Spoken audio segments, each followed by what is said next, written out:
Now that's Huggie Pacino certified.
Why, hello, hello, hello, people. Good afternoon, good evening, and good morning to some.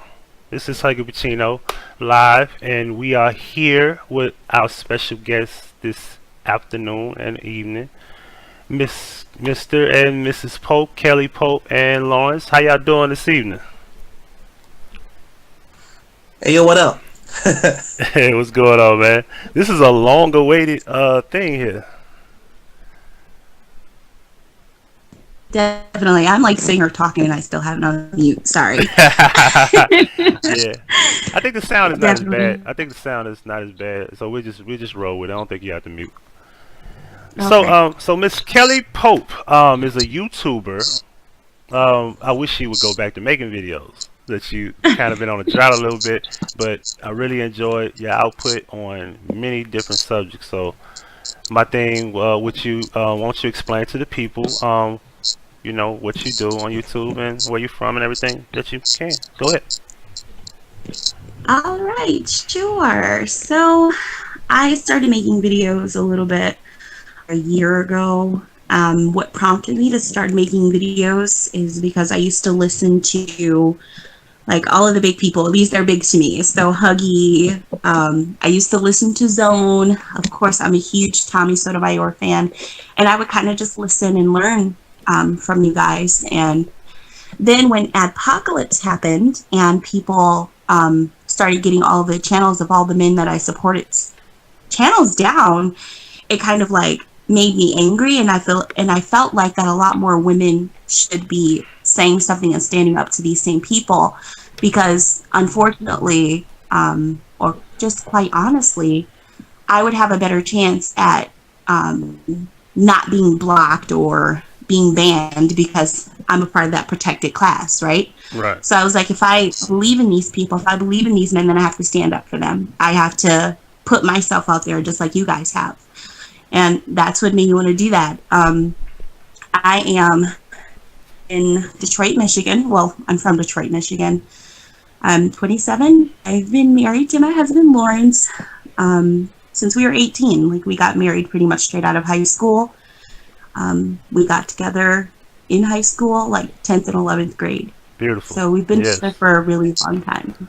Yes, and I speak highly of that because not many people in this era or this generation is even thinking about that. So y'all like the rare breed compared to the 80s, 90s boom, baby boom generation.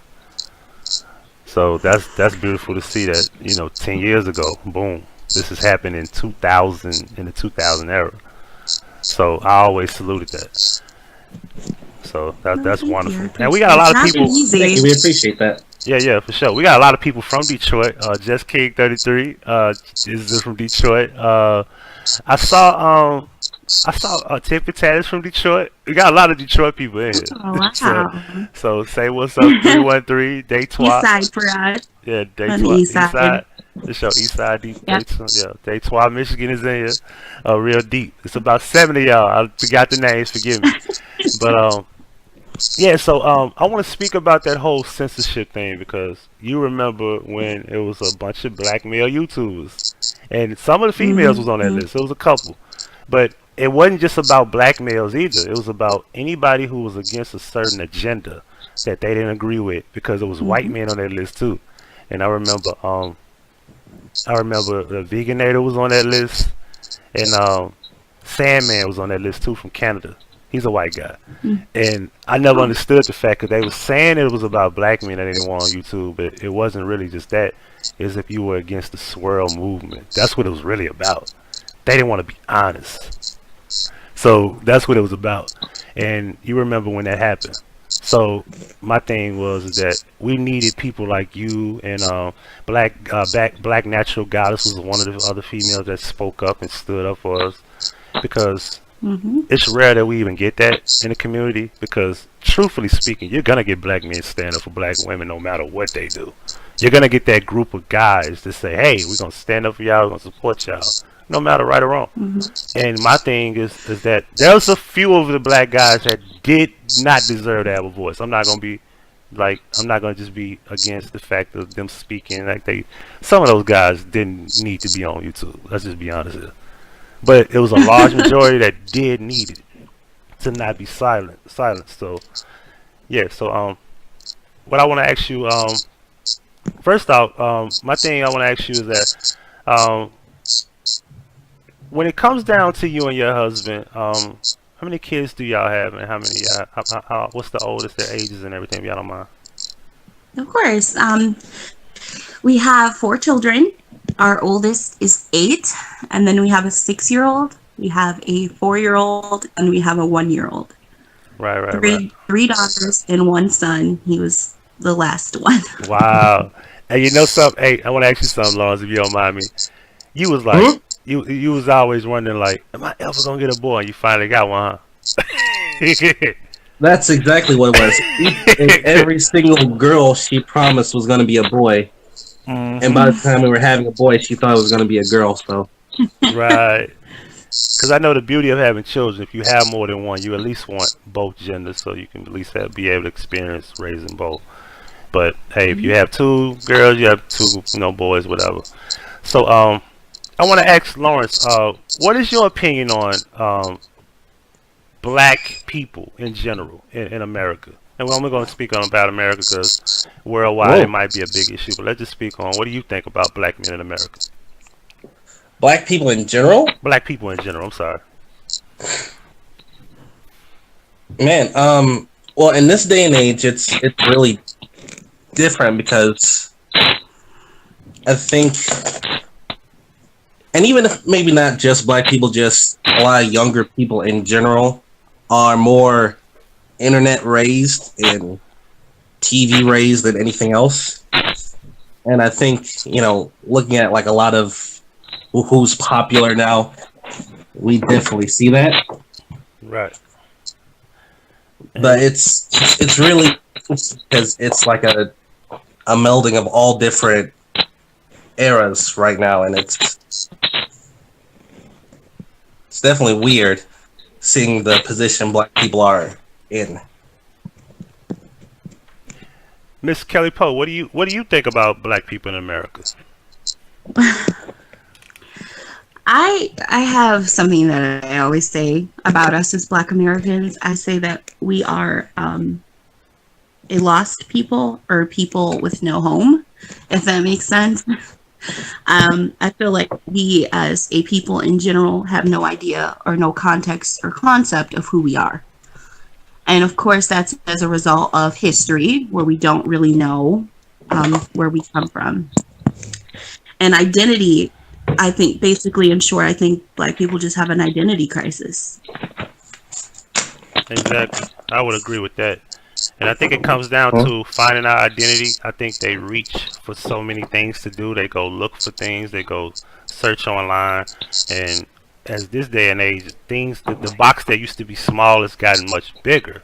So now what we have is we have an open world of where we have social media, we have camera phones, we have online communities, we got ways to talk to each other at an easy access, so it's video conversations, video apps, social media, things of that nature. So when it comes down to Black people, man, it's like the box has gotten bigger compared to back in the day where it was only so much you can do at one point. But now it's like, oh man, there's so many things that a child can do at 12, 13, and now you can play with it. You can play against a person online, talk to a person across the other side of the country, across the country and the water, overseas, anywhere in the world. So the communication part of it is expanded to where peer pressure is now extended beyond just schools and neighborhoods where we live in. So that's what I think about that. So I want both of you all to, because I know y'all both could share an issue on this. What do y'all think about the state of the Black male in general? Well, I think Lawrence should definitely go with that first, considering that he is a Black man. So now we can say what we want to say here, like, 'cause I can be honest about what we are, and I can be honest about what Black women are. So I share. I'm with that. But go ahead. Man, that's a super loaded question.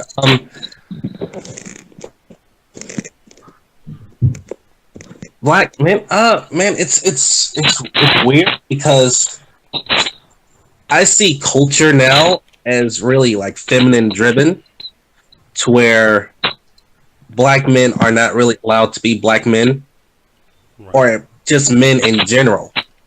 Where we've kind of been put into, there's Blackness, and as vague as that is, and there's being a man, as vague as I can be, Right.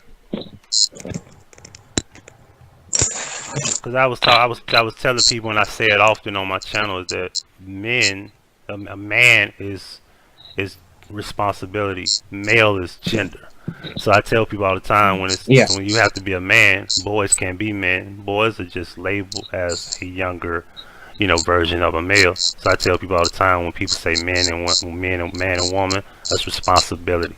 It comes with dedication, ambition, things of that nature. So when it comes down to be a Black man, I think based on how things are set up, we're forced to be in a certain position where a lot of us are being raised by.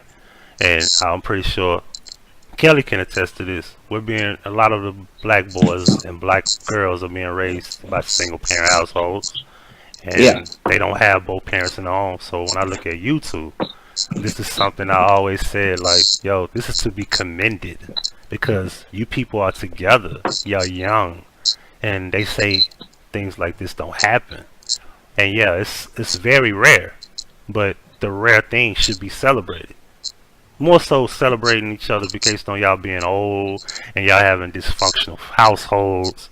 You understand? Like, well, we're pretty sure, like, when y'all look at y'all relationship, not many people are really congratulating it. Like I always talk about it. Like I say that this is beautiful because I had at one point I thought marriage was like a bad thing, and then I get old and I start looking like, well, marriage might not be a bad thing.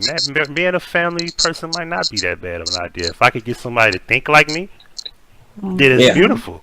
Or because I have a care in the world where I feel like I want to be able to have my woman in the house to have this child that we raise where they both see both of us interact. They see a male and a female. Because that's how it's supposed to be. And everybody's just not on that same page. So y'all on that same page, and I always salute that. So when it comes to marriage, go ahead. Yeah, marriage itself isn't bad. It's who you're married to, which makes or breaks it. You know. Word. Exactly. Yeah. So Kelly, dive in on this black man situation. I want to know what you think. All right, and I do agree that it's kind of a loaded question. Are you talking about like the state of black men, how black men are treated in society, the roles of black men, or the lack thereof? Like, what are you asking? We got nothing but time. Dive in on everything you just stated, because it needs to be discussed. So it wasn't all of it, as much as you could talk about.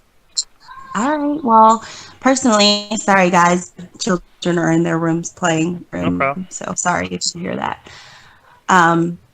For me, I feel like there are a lot of children, men, children, boy, children, whatever you want to talk about, in grown men's body. I personally believe that since majority of black men are raised by women, there's really no standard of what a man should be. Like the old grandfathers who were like guys, they're not here anymore. And I don't believe that a woman can raise a man or a boy to be a man. She can raise him to be a productive member of society, absolutely. But she can only teach him what a man is from a woman's perspective, if that makes sense. So I don't feel like we have a lot of men in leadership positions for that reason, because they're raised by women. They're essentially, and no offense to black men, of course, I love you. They're essentially colonized women in some ways. And I hate to say that, because the tendencies are more feminine than they are masculine, if that makes sense. Yeah. Also, I feel like that, and even I am a woman, but I feel like black men are always at the bottom. Lawrence had pointed out something, socially speaking, that if you watch any of these new age shows, anytime you see a black man in the show, he's gay. I don't care what you're watching. If he's on set with a white woman, he's typically gay. Right. Like we were just watching Sabrina, and there's a black guy on there. He's gay. Every TV show I've seen that's popular nowadays, the black man is not allowed to be in a place of leadership. He's always subservient to a woman, typically a white woman. Right. There's not any more TV shows or anything like that exhibit a strong black man. Those days are gone. There's no example of black male leadership, I would say. And the men that are somewhat in the visual eye, they're still ran by women. Right. I will say that there was a show. The Carmichael show had somewhat of those qualities, and for some strange reason, Carmichael didn't want to do the show no more. He just left it alone. He didn't get canceled. He just left it alone. That show actually had like where his parents was living with him, but it wasn't a dysfunctional household. It was a funny household, and they did a lot of political talk, controversial subjects, and it was funny, and it was different. It was unique. It was like it was like our era of quote unquote, let's just say different world. I don't want to say Cosby Show. Let's just say it was more so of a different perspective. The Cosby Show. Because bad idea, bad example. But it is a good example, because regardless of what Bill Cosby did, the Huxtables were the epitome of black family. They were like the average black American family. When I was growing up, that's who I wanted my parents to be. I wanted to be like the Huxtables. Exactly. So even though Bill Cosby is not someone that we admire as in a real life, it's exactly what we needed to see. Like Fresh Prince of Bel-Air, even that situation where you've seen Black people painted in a positive light, whereas everything today is gangster. It's sex. Every sex sells everywhere. It's just ridiculous. There's no sense of family at all in any culture, and it's worse for ours as Black people. Exactly. Yeah. And we have a huge hand in that. Like, that's something that we contribute to. We can't blame that on anybody else except for ourselves. Exactly. And when it comes down to the Cosby Show, I always looked at it like, man, my household it's not like this. You know what I'm saying? I wasn't either. Yeah, I was kind of jealous of it. Like, what the hell? And then, you know, but it gave us some sort of a kind of hope, so to speak, because if you see positivity, you eventually gravitate to it. So even if you wake up and you know you don't see this particular household, right? You know this is somewhat motivational. You understand? Yeah, it gives you something to aspire to be. Exactly. And I hate to say it, you know, hey, back then, in that particular era of the 80s and the 90s, for some reason, we had motivation. Even in the 70s, we had motivation. We had these shows that gave us some sort of sense of hope. Like some type of thing that, like, we could be proud to see something that motivates us. Because sometimes you just need that motivation. Sometimes people need the motivation to be better people. Because if you're sitting around all day around negativity, you're only going to be negative. It's true. It is what it is. It's like, and I'm learning something real major about energy, how to block my energy, how not to give it to anybody, how not to accept it from anybody, how to be quiet, be humble. You understand? So I'm learning a lot about that too. So what I want to talk about with Kellie, and I'm not sure you spoke with Lawrence about that too, right? Did I want to discuss the issue because forgive me, I don't remember every single detail, right? So tell me about this situation with this guy and how everybody, because I remember when it happened, people would have so much to say. It was hundreds of comments. It was different page after page, and I got kind of confused because when I came around and found out about it, it was like blowing up. So would you mind touching that subject and speaking on that? Absolutely. I appreciate you asking me about it. I'll just start at the beginning. It's really difficult for me, so I'm sorry. Yeah, take your time. Just give me a second. So in 2013, just to make it all short, I was sexually assaulted by my sister-in-law's then boyfriend. She later married him. And I didn't wait to tell anyone about it. I told the family immediately as soon as it happened. I did not go to the police. And a lot of people always ask me why I didn't go to the police. And I've been very open about it. And it's something that I posted about publicly. Shortly before that happened, I did have an affair. And so I felt like that because of decisions that I made, that I wouldn't be believed. And so I didn't go to the police. But I did tell the family. Everybody knew when it happened. I did not wait whatsoever. But I felt like because there was no proof or anything, I had no choice but to deal with it. I looked for help within my family. Like my mother-in-law, she was the one who was there when everything was, going down. And I thought, we'd be able to resolve this at the family, that they would defend me, come to my aid, just, help me with the situation. But as a result of everything that happened, I was pretty much shunned by my family, my sister-in-law.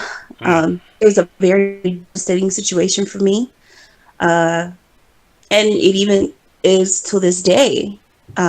So what I decided to do, because I wasn't going to get justice in the court of law, even though I did make a report because I talked to a police officer. He told me, even though it's been some time, the statute of limitations on sexual assault, which the type of sexual assault he committed against me is 10 years. So he told me to just do it anyway. Just go ahead and make the report.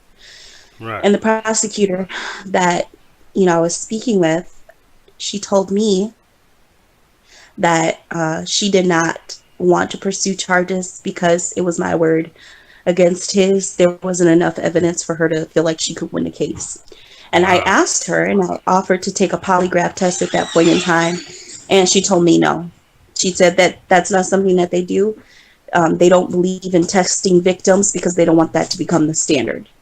Wow. And it was something that I asked for, something that I wanted, because I'm not one of those kind of women. I don't believe that you should believe every woman. And unfortunately, even being in a situation, like what I experienced, and even experiencing molestation as a child, because that was a part of my life as well. Wow. I was a victim of that, like many Black girls and young Black guys, Black boys throughout their life. She said I just don't believe that you should believe every woman. Should you listen? Absolutely. If you can lend an ear, sure. But should you believe everyone? No. So I believe that you should have to prove it to some degree. And if you know what I'm saying, you shouldn't just believe it. And then what I decided to do, since my family wasn't going to help me, in late 2015, I decided, okay, I'm just going to tell the public about it, because I felt like it was a private matter, so it should have been dealt with within the family. Right. But since they didn't help me, I said, I don't know what else to do. What else can I do? So I was like, the court of public opinion can be something else. So I was like, you know what? I'm going to tell my story. I'm going to share what happened, because I'm not going to continue suffering with this. I'm not just going to deal with this myself anymore. And there are so many people who choose to never say anything, in their suffering in silence. It's a generational curse that we as Black people have. Molestation, sexual assault, and abuse happens so much in Black families, and it's pushed under the rug. There are so many stories that you can hear from just about every Black person about being touched as a child. And everyone knows about it, but no one does anything about it. And then, like, I make that post every year in April, which is Sexual Assault Awareness Month, and I just tell what happened that day. And last year was no different. So I made a post. I just share it, because it comes up in your Facebook memory. So I just reshare the story. And then I talk about different things in relation to sexual assault, like statistics, things that we can do about it, to help other young girls and young boys. And if you think that there's not a lot of help for young girls, there's even less help for young boys. Young Black boys can't talk about being sexually assaulted or abused, because it's just, the stigma is even worse for young Black boys. But last year, because I guess I was gaining more traction with the things that I was talking about there, I was friends with a lot of men who are part of that red pill, MGTOW community kind of thing. And they got upset about the post, and a lot of them dogged me. Huggie, you know who I am. I have 4 kids. I put my life out there. I've never hidden anything. Every bad thing about my life, I've pretty much shared for the world to hear. Right. Never hidden anything. And so many men that I trusted, even women as well, that I talked to and trusted, they completely degraded me. It was horrible. I remember. That's when I showed up, and I thought that was horrible. I was like, "Well, y'all gonna y'all gonna do this to this girl for speaking on something that even we can't say was true or false, but this is your story." You know what I'm saying? So you at least just say, "Hey, look, let's just take this as story, as face value, and just not face value, but let's just take this as what happened, but we don't know if it's true." So the problem with that is that when I saw it, and then you mentioned MGTOW, right? I consider myself MGTOW, but there's different levels of that. The extreme level is the ones that will sit here and do what they did to you. No, that hurt. When I talk, that's why I stopped making videos. I'm going to be straight up, totally honest, because it traumatized me, the way that I was treated, considering how I put myself out there, to be just putting myself out there. I wasn't hiding anything. I shared about, the decisions and choices that I made that may have led up to what happened to me last year. You know what I'm saying? Because again, I'm one of those women who believe in taking ownership and accountability for the choices that you make. You know what I'm saying? Right. I'm like, no, I couldn't go to the police because I decided to cheat on and have an affair. That was on me.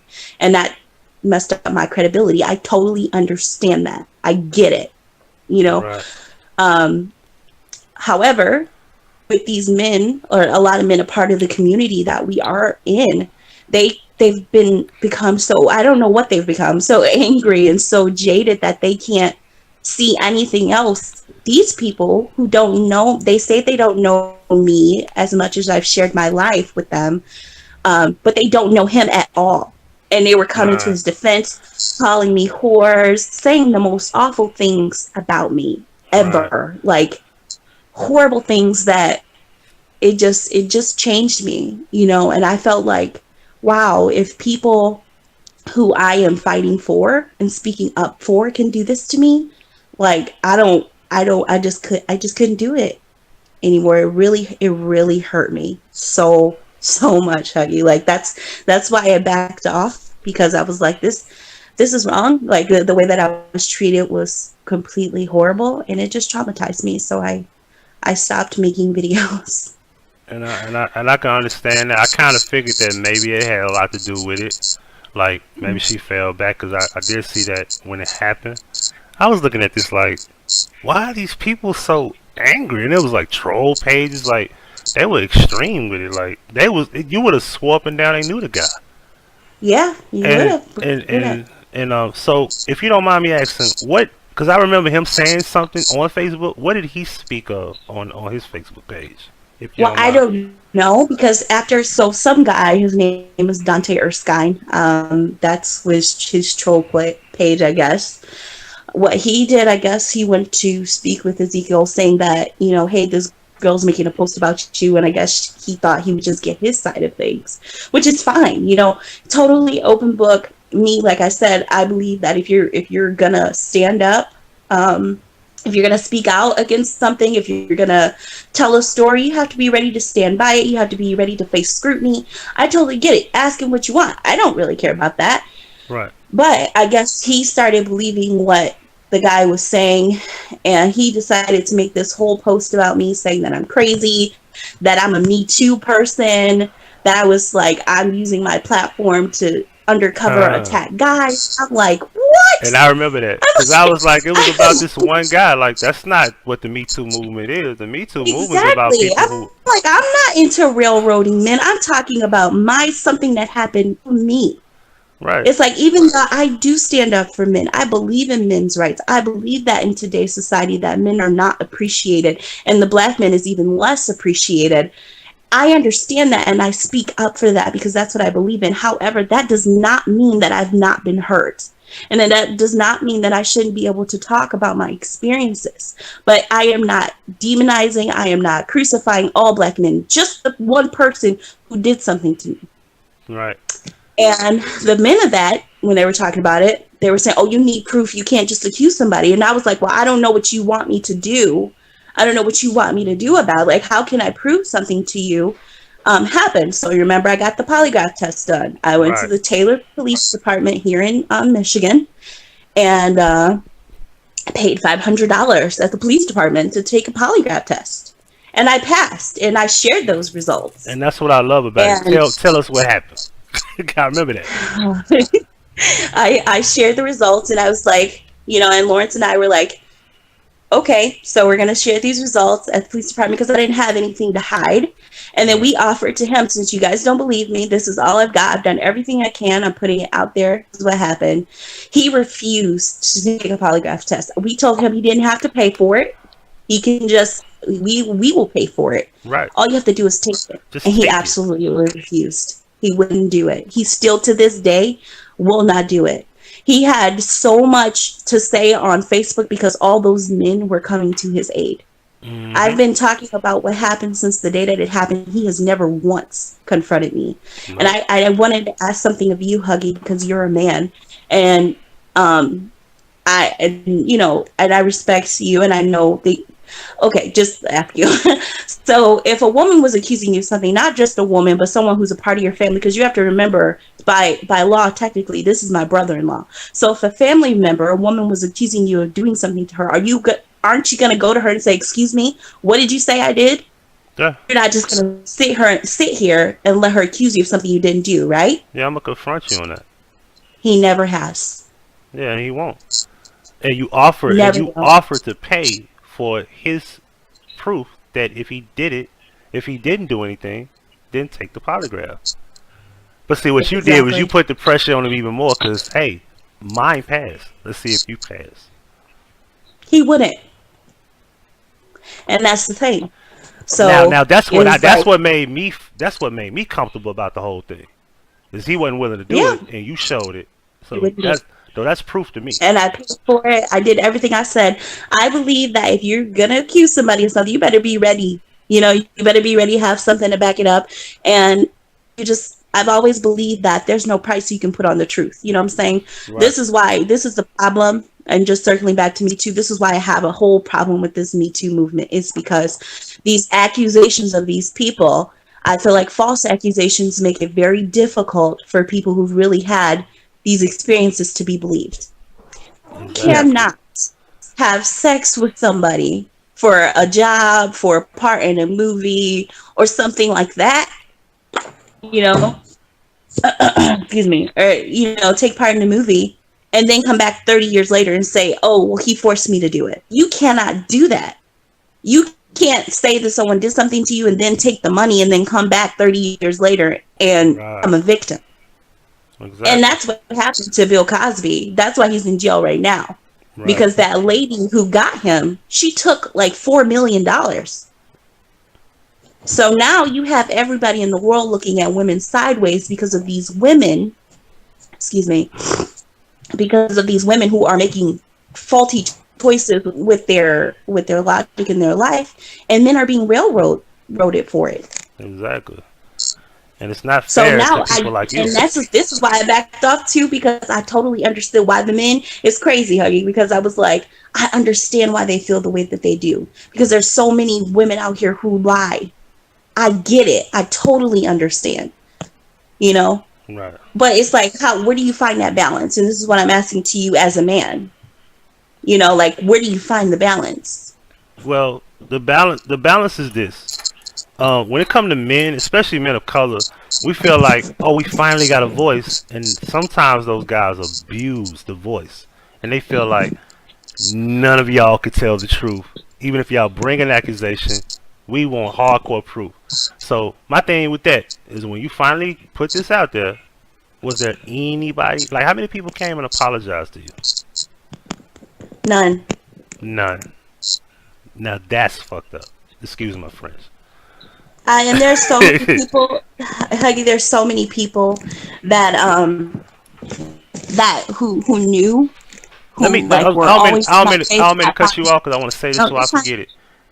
The thing that you just told us, how they didn't apologize, that's what happens when the women accuse us and we prove that we didn't do it, but they don't apologize. So I tell this to the men: if you see this interview, right, all of you who accuse her of lying, you got your proof, because this person said no and she said yes and proved it. You owe that for yourself. You owe that to her to apologize. If any of you did that, because like I said, I couldn't speak on it because I don't know. Yeah, but I came in and I eventually sat back because, you know me, I'm observative. I like to sit back, I like to wait, and I figure things out. Let me see what's going on here. And I was kind of glad you went that far, because I'm willing to go further. I feel like there's no price, Huggie. If I'm gonna stand up for you as a man, and I'm a woman, you know what I'm saying, and I'm gonna say I believe in men's rights, why wouldn't I be willing to go to any lengths to prove that I'm telling the truth, considering the type of platform I wanted to have? Exactly. To where I can stand up for you, or stand up with you, not for you, but with you. Right. You know what I'm saying? So I'm willing to go even, it doesn't matter how far, because there's no price you can put on it. No price that you can put on my name. Because at the end of the day, if I lost everything, all I have is my reputation. Exactly.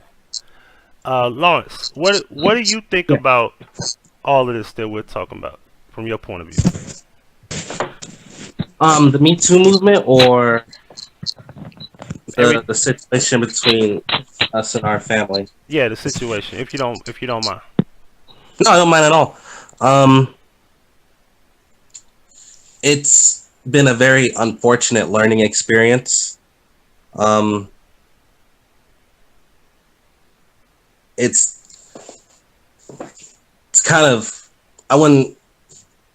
It's not heartbreaking for me because shitty people do shitty things. You know what I'm saying? And I'm not surprised that he hasn't or will never come out and admit to anything. That's not surprising at all.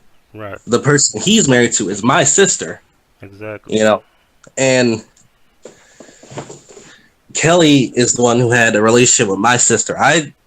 When I first met Kellie, and she will tell you, there's only one thing I told her when I first met her. Oh, I'm you the chat. Okay, so tell them what I told you when we first got together. The very first time that I met his mother, met his sister, the first thing that he ever said to me was, "Do not trust them. They are fake. Do not talk to them. They are fake." And me being who I am, which is the social butterfly, I'm like, yeah, you're just saying that. Whatever. Right. I wish I would have listened to him. Right. And full disclosure, I'm pretty much with you on that, Lawrence. Because I kind of share, that same situation. Like, my mom's sister, don't trust them. No.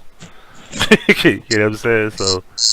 Yeah, and the hurtful thing about it is that, at the end of the day, the other person in the situation is, a sister. Right. We share the chances. It's not like and to tie this with the Me Too thing, it's not like something happened and we might never see the guy again, or who knows, anything like that.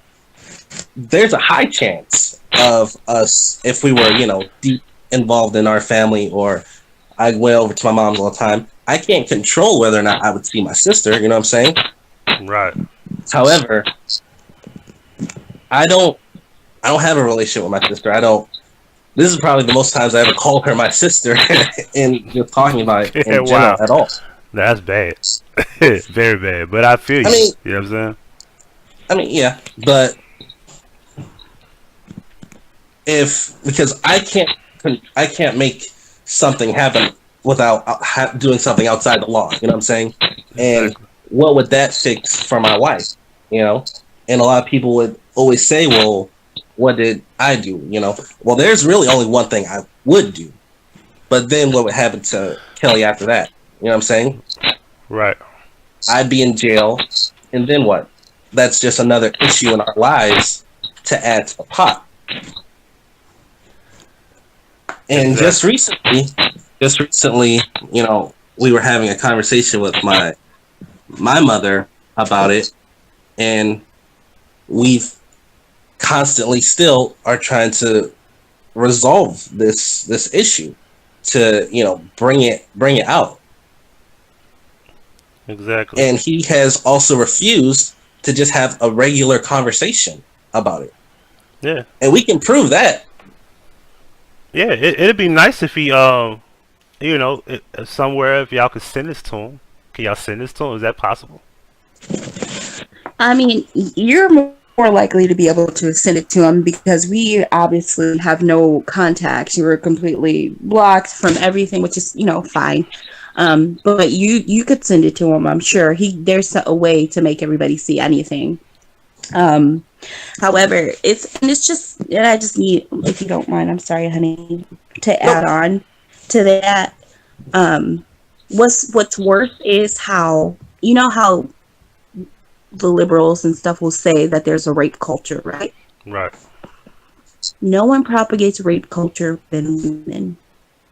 And I was actually just about to say, the biggest person at the center of everything besides him is my sister. That's the one who's standing right next to him. Yeah, she's the enabler, as well as and you can't. And for some reason, she wants to have a relationship with me and my children. Why would I?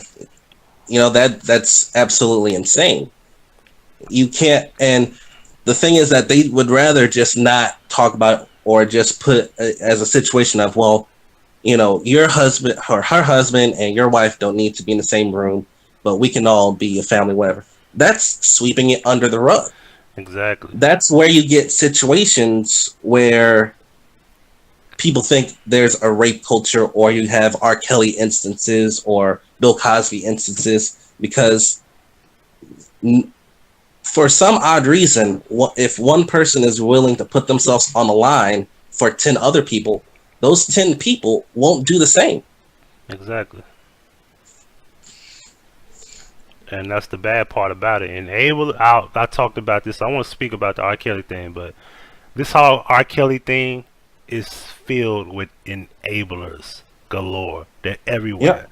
Even the women are enablers of this whole piece of nonsense. It's a lot of connected. It's not a dots to connect. It's a lot of people, a lot of victims, and technically half of them aren't victims. I'm just gonna keep it real, because if y'all felt like they were victims, then a lot of it was consensual sex. You knew what type of person this dude was. It's kind of like you allowed yourself to be held captive because you knew what he did prior. You've already knew. Now, I'm not saying all of them, because some of these girls are clueless. And every single one of them got the same story. He was going to do XYZ. He was going to help me with this. There's never been like one of these girls, and maybe I'm wrong, there's never been one girl that said, you know what, he just wanted to be with me, and it was just all about me. But why are you in his home living there? Why can't you go home? Why can't you go to your apartment and y'all have this relationship, and he be, let's say, abusive or mistreating you when y'all in separate homes? No money involved, no mutual agreements. You understand? No benefits.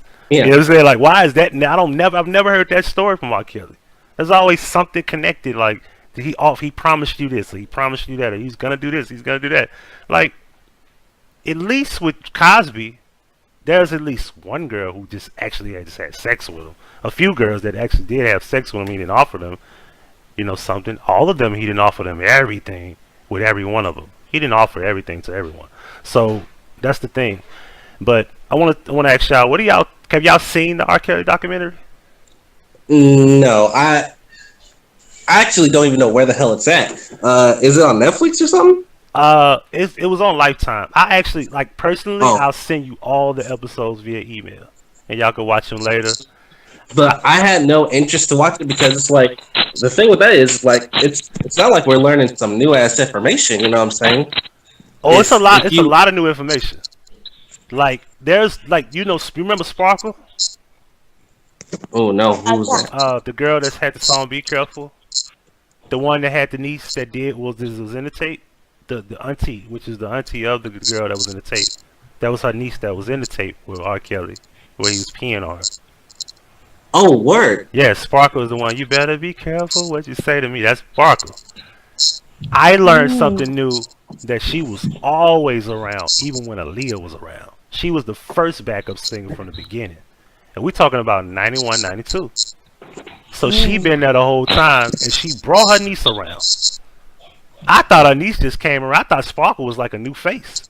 I thought Sparkle was just coming along, and around the time 98, 99, when he had the double album out, it was like the Woman's Fed Up song was like a spinoff of the Woman's Fed Up song was a set tone for his single, and then Be Careful was a spinoff of that video and that song.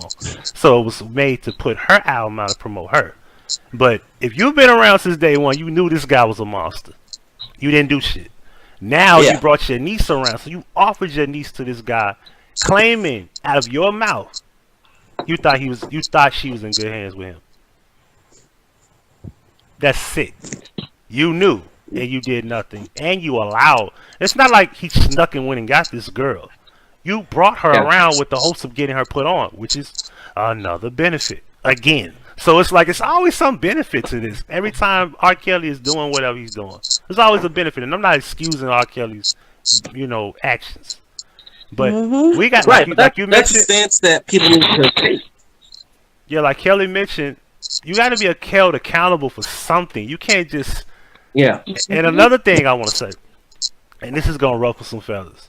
We talk all this crap about black women are strong with this, with that, and we don't need. So now we're throwing in the same sentence a group of women that, by majority, if we want to be honest, by the majority, now we're throwing this title around brainwashing. Uh, what would be the word? Brainwashing is one. Uh, Abusing, mental abuse.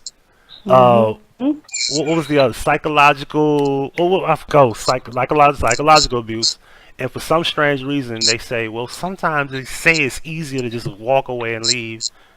But we're watching on the documentary in the last episode where this girl can simply just open the door and walk out. She won't. The police there, they won't open the door. And they see the girl through the window. She won't leave. But that's the same situation with Sparkle's niece. You brought this girl around, you're an enabler. The other girl was friends with Aaliyah. She's an enabler. She's also friends with Sparkle. Both of them are friendly enablers. You see what I'm saying? Yeah. There's always there's always dots to connect in the whole story. And it's sad because they're crying, they're talking about this, that, and the third. And I'm like, if you did something about Aaliyah and stopped that, even after the fact, if you did something about R. Kelly then, there would be no Sparkle's niece. There would be no tape. There would be no group of women. There wouldn't even be the wife. The Angela, is her name Angela? Andrea. There would be no Andrea Kelly. That wouldn't exist if you did something about Aaliyah. And that's the same thing with Cosby. All these victims wouldn't exist if you stopped it at least 1, 2, or 3 and did something. Because trust me, there's guys that do get charged and do get caught and then go to jail and get convicted. But imagine if they didn't. Because if you let a person do something over and over and over, if they feel like they can get away with it, they're gonna keep doing it. And I love throwing this point out. That's why John Dillinger is a famous bank robber. He kept doing it and got away with it over and over, and he's known for being a professional bank robber. Because he kept getting away with it, and that's what happens. Well, it's with this whole R. Kelly, the only reason I said I refused to watch it because I feel like it is just something that's not, it's not something new. I posted, I posted on my Facebook page the other day, because they've been talking about how R. Kelly's been into young girls since as long as I can remember. Fiesta, yep. Fiesta. You remember that song, Fiesta, Fiesta? Remember that song? Yeah. They got a song, Molesta, Molesta. You know what I'm saying? Yeah, Lil Wayne did that. Yeah, you got so many people making skits off of the R. Kelly peeing on people. Dave Chappelle did a whole thing about it. And it was hilarious, and people pushing on the rug. It had been rumors for years that he married Aaliyah with her mother's consent at 15. Word. And no one's saying that what R. Kelly did is okay. No one's saying, oh, he's the person that you want to look up to. No one's saying that. What we are saying is that their parents are the reason that they happened to them. You know what I'm saying? Exactly. Their parents need to be held accountable. They shouldn't have been dropping their kids off at R. Kelly's house. Right. I don't care if he's trying to put you on. Why not put you on during business hours? Why do you have to go to his house? Exactly. It's the family. It's everybody. You want to consider 15, 16 years old a young girl. To be totally honest, young girls were already dating 20, 21-year-olds when they were 15 and 16. I'll be honest and say when I was 16 before, for a short time after Lawrence and I broke up, I had a boyfriend and he was 22. So this it's not something that's new, and it was my choice. Right. You know what I'm saying? Like, you 15, 16, you're old enough to know right from wrong. And I'm not saying that you should be able to sleep with, young people. I'm not saying that at all. Right. But I'm saying they're not innocent children. They're not 5-year-olds. Right. And I'm sick of saying it's a real conversation that needs to be had about how young girls do chase grown men. And I understand that they're adults, but you can't guess someone's age. If I tell you that I'm 21, what else are you supposed to do with that? You don't know. You don't know me. I could just have a young face or whatever. How are you supposed to know? Exactly. You're not supposed to know. I had a situation where, well, this is the thing. Like, people got to start. We got to stop saying that a 14-year-old don't know no better. That's not A true. 14-year-old commits murder. Nobody's gonna say, "Oh, they don't know no better." Let's not lock them up. And they can be charged as an adult. You are. I say the same thing. I say the So exact do we? same So we put a certain situation, because last time I checked, if a person is dating an older male at 27, at 15, and if a 15-year-old commits murder, do we look at that and downplay it compared to having a consensual sex with an older male? Because I think this consensual sex, even though it's illegal and it's not cool, it's not as bad as murder. And we'll downplay murder. Are we willing to do that? Because in most cases, a 15-year-old in most states will get juvenile. They won't even get adult time. They'll hold them to the 18 or 21 and let them go to the public. Nothing on their record as an adult. Juvenile record. Boom. You know what I'm saying? There's a rapper running around here right now that committed murder as a juvenile, and he's home.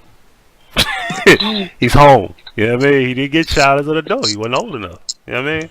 So Well, that's and not only that, look, check this out, and how crazy. I said this whole situation with R. Kelly, it shows our hypocrisy as a society, and I think it'll have more detrimental effects than we realize. For example, you're telling me that a 15, hey, go even lower, 13, 14, 15, 16-year-old can't consent to sex, right? yeah. How if she was to have sex and she was able, and she got pregnant, no one's not is going to say, oh, she's not old enough to take care of that baby. She has to give the baby up for adoption. So this same person who's not old enough to make the decision to have sex is somehow old enough to make the decisions over somebody's life for the next 18 years? How does that make sense? And not only that, let's go even deeper about the fact that we're telling children as young as 3, 4, 5, and 6 that they can't. And I'm not, put this out here right now, I'm not advocating pedophilia. I am not advocating pedophilia. Disclaimer. Putting that out there. Exactly. My disclaimer as well. Go ahead. I feel you. We are telling these children they're not old enough to have sex. They're not old enough to do that, but you're telling me that they're old enough to make the decision whether or not they're boys or girls, to have sex changes that'll make them sterile for the rest of their life, can increase their risks of cancer, of suicide. So they're old enough to decide, oh, I'm gay, or I'm a girl but I want to be a boy, or I'm a boy but I'm really a girl inside of a boy's body. Make that make sense. Exactly. Don't. Go ahead. What you gonna say, Lawrence? I said don't. It doesn't. Okay. And that's the thing. So when we sit back and talk about this whole thing, and yeah, truthfully, I want to read what somebody wrote.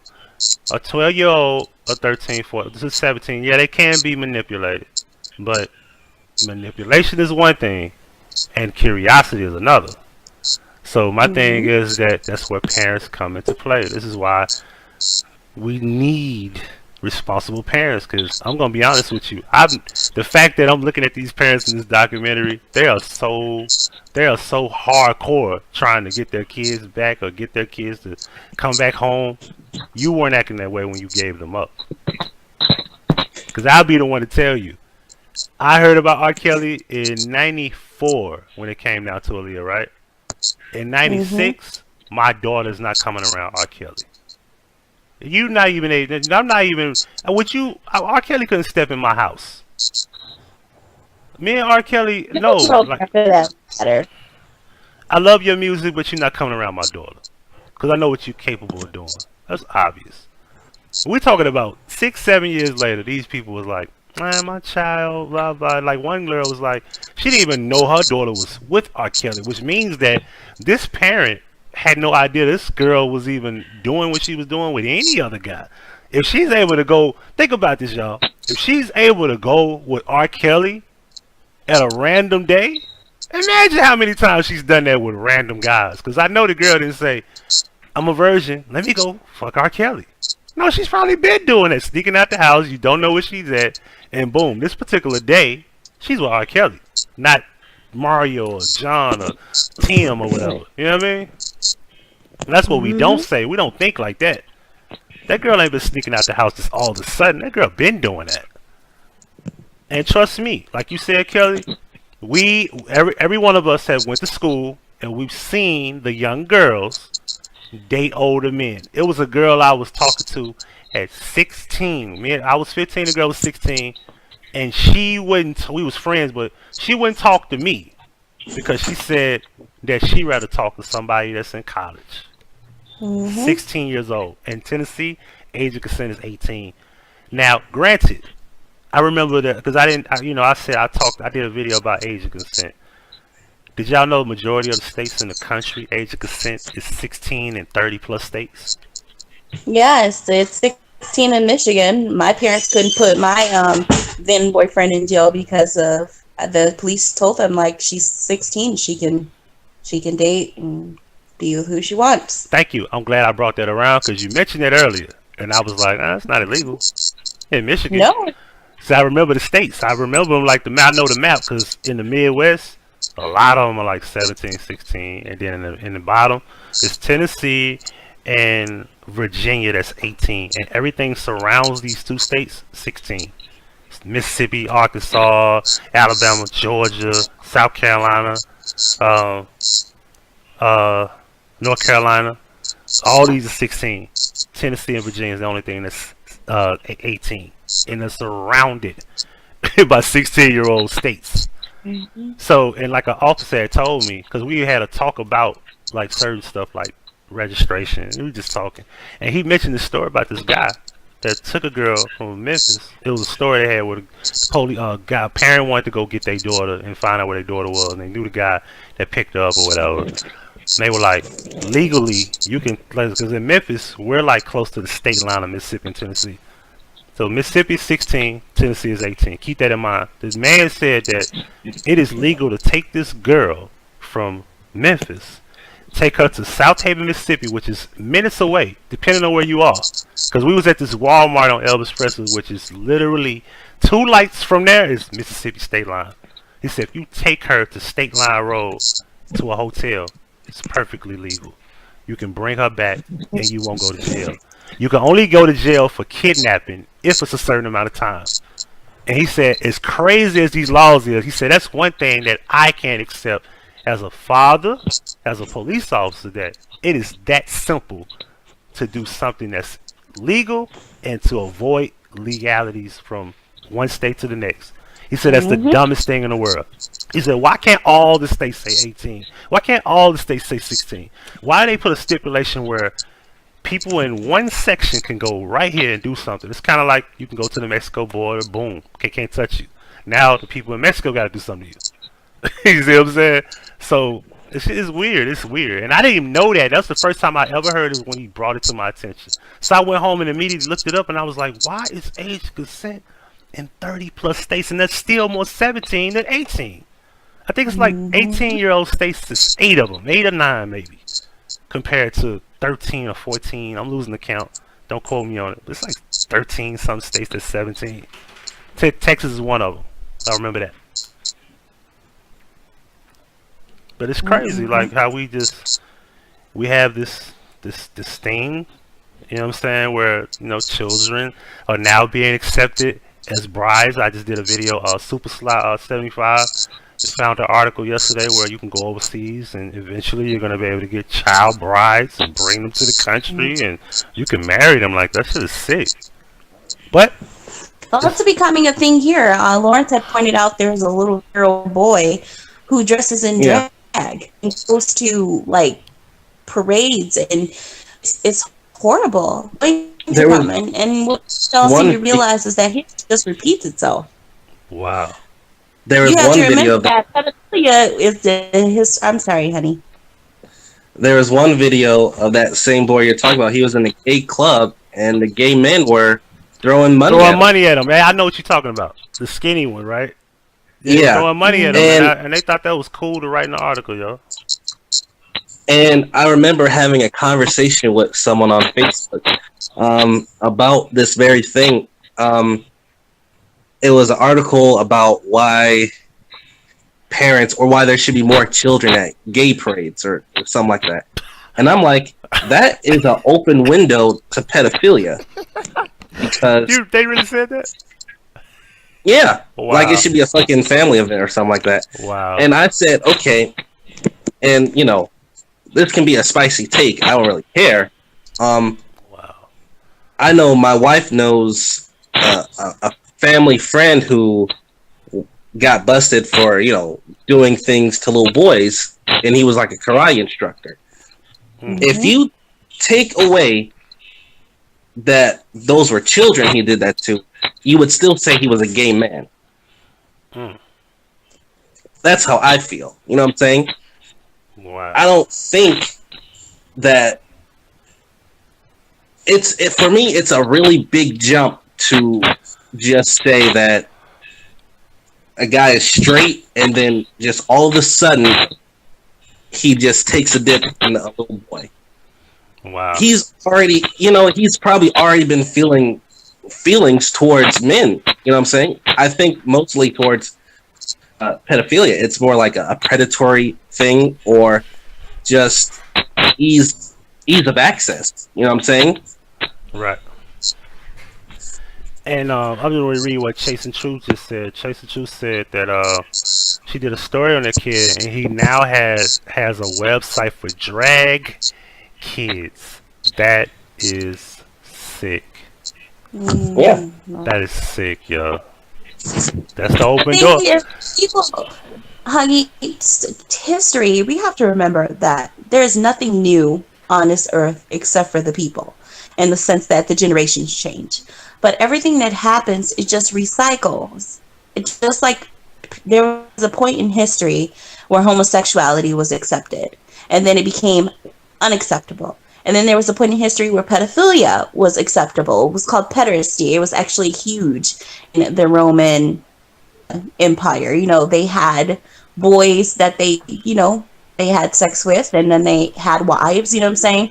And it was something that was accepted as a part of society.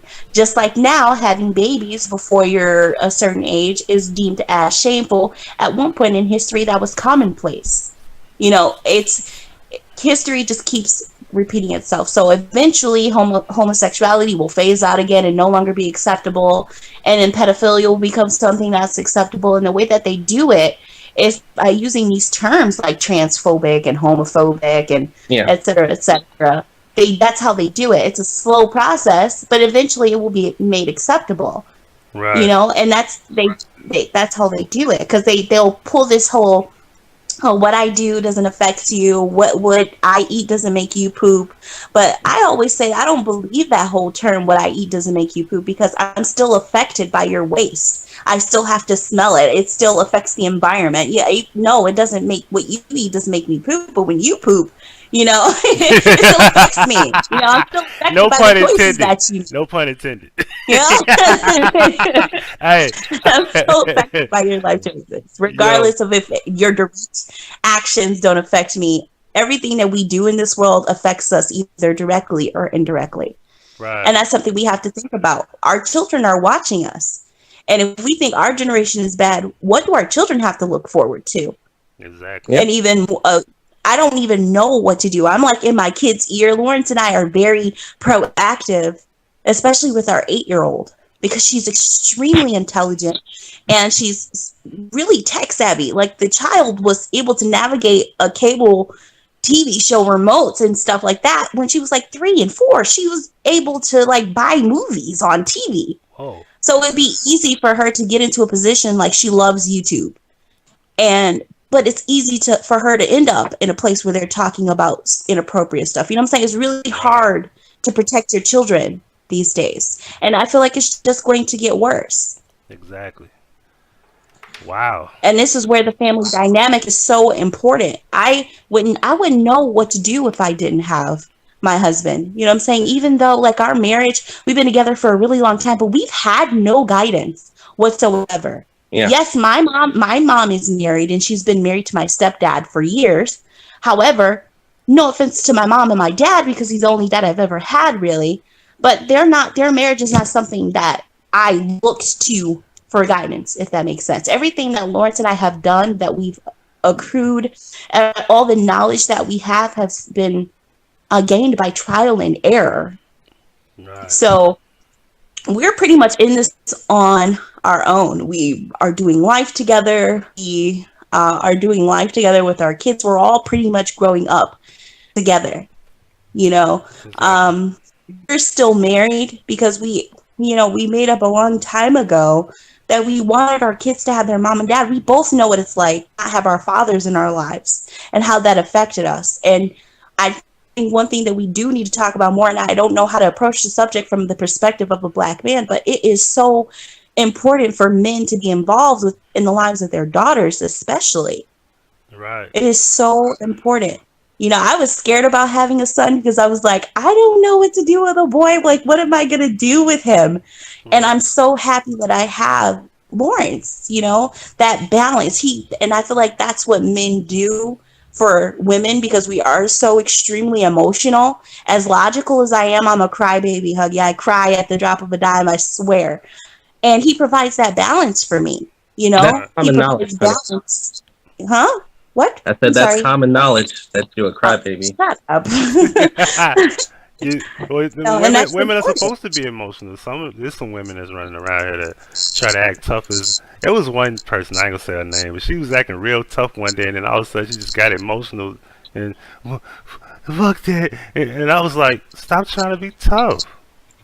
Like that's like the balancing it's the balancing you. Like just be emotional, let it out, be natural. Stop trying to fight the emotion. You know what I'm saying? Sometimes I listen.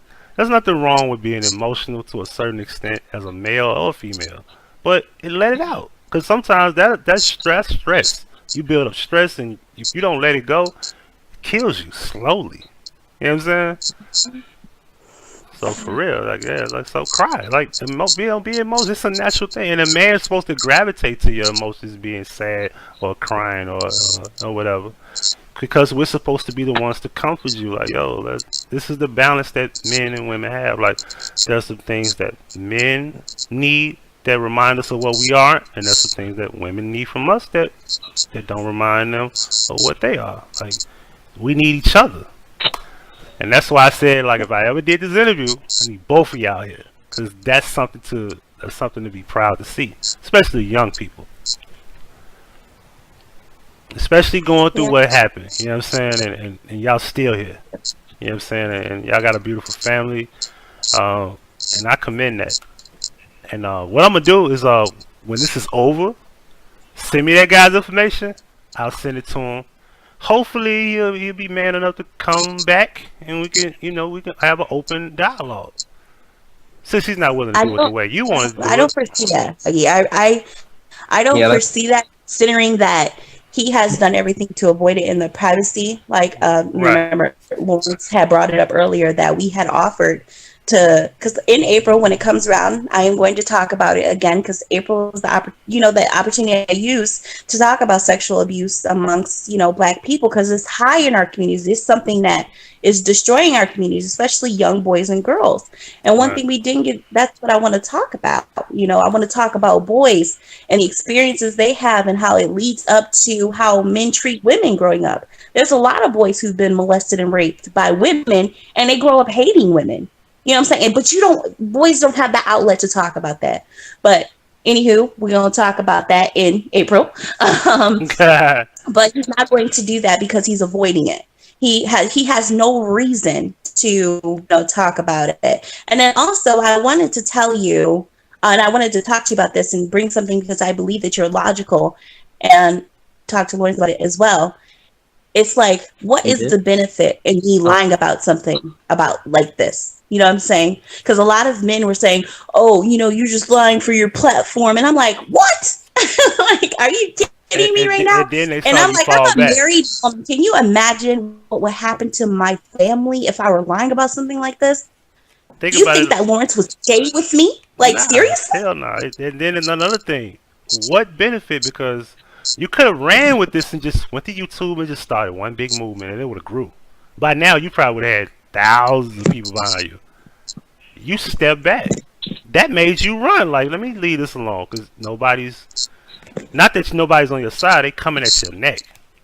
Yeah, and then you prove your point, and none of them came to say You know what? I was wrong. I'm sorry for that. You know, and y'all need to throw more than an apology out there. Y'all gotta make it clear that y'all a bad representation of people who have a certain mission.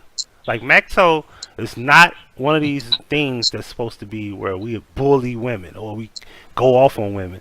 Just like Ibmore, you know, we're not supposed to be about going against women. Like, our opinion is our opinion, our criticism is our criticism, but we shouldn't be against you all, meaning that we don't want you.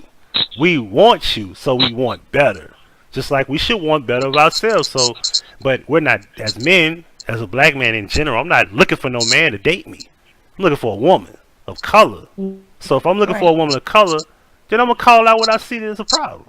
Because this is what I have to experience with. This is I have to bump into this every day. I have to come out to the public and I have to see what I have to interact with the opposite sex. And I'm gonna say something. I'm not gonna be silent about that. And I expect women to do the same thing when it comes to us.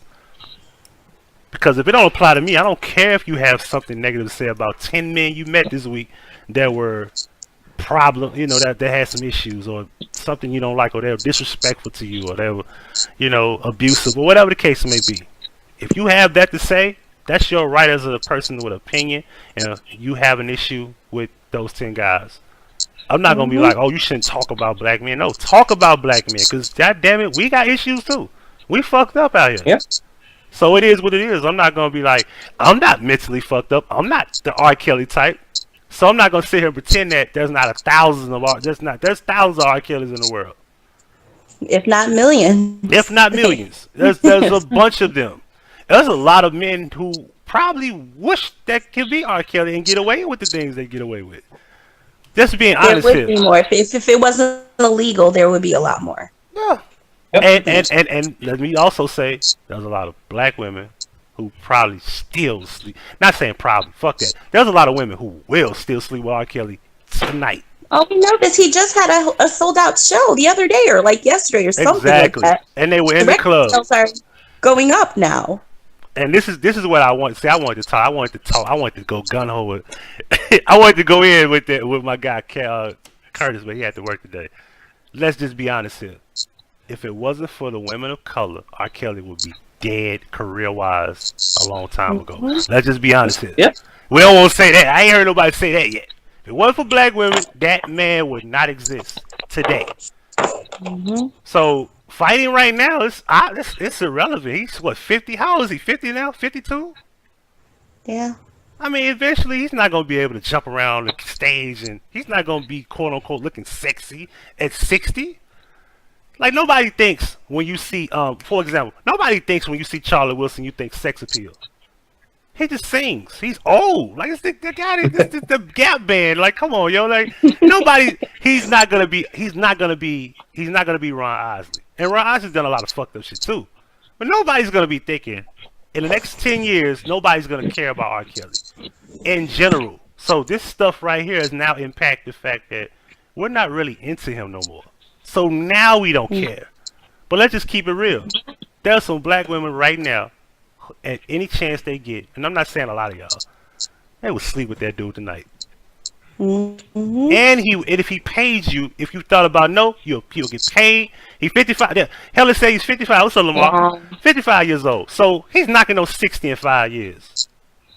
They still gonna be like, if he paid you or brought you in his house, you're going with him.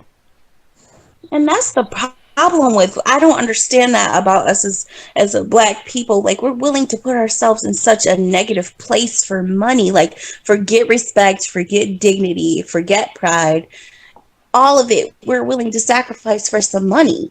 And I don't understand that. I really don't. So many of these people are willing to put their daughters in horrible situations, and their sons, because we can't forget that there's a huge thing like that in Hollywood where young boys have to put themselves out if they want to come up. So we can't forget about that either. But why are we willing to do that for the sake of fame and money? Right. And that's something that's really prevalent in our communities. We say that we're not the stereotypes that the world sees, but yet we have people like Tiffany Haddish.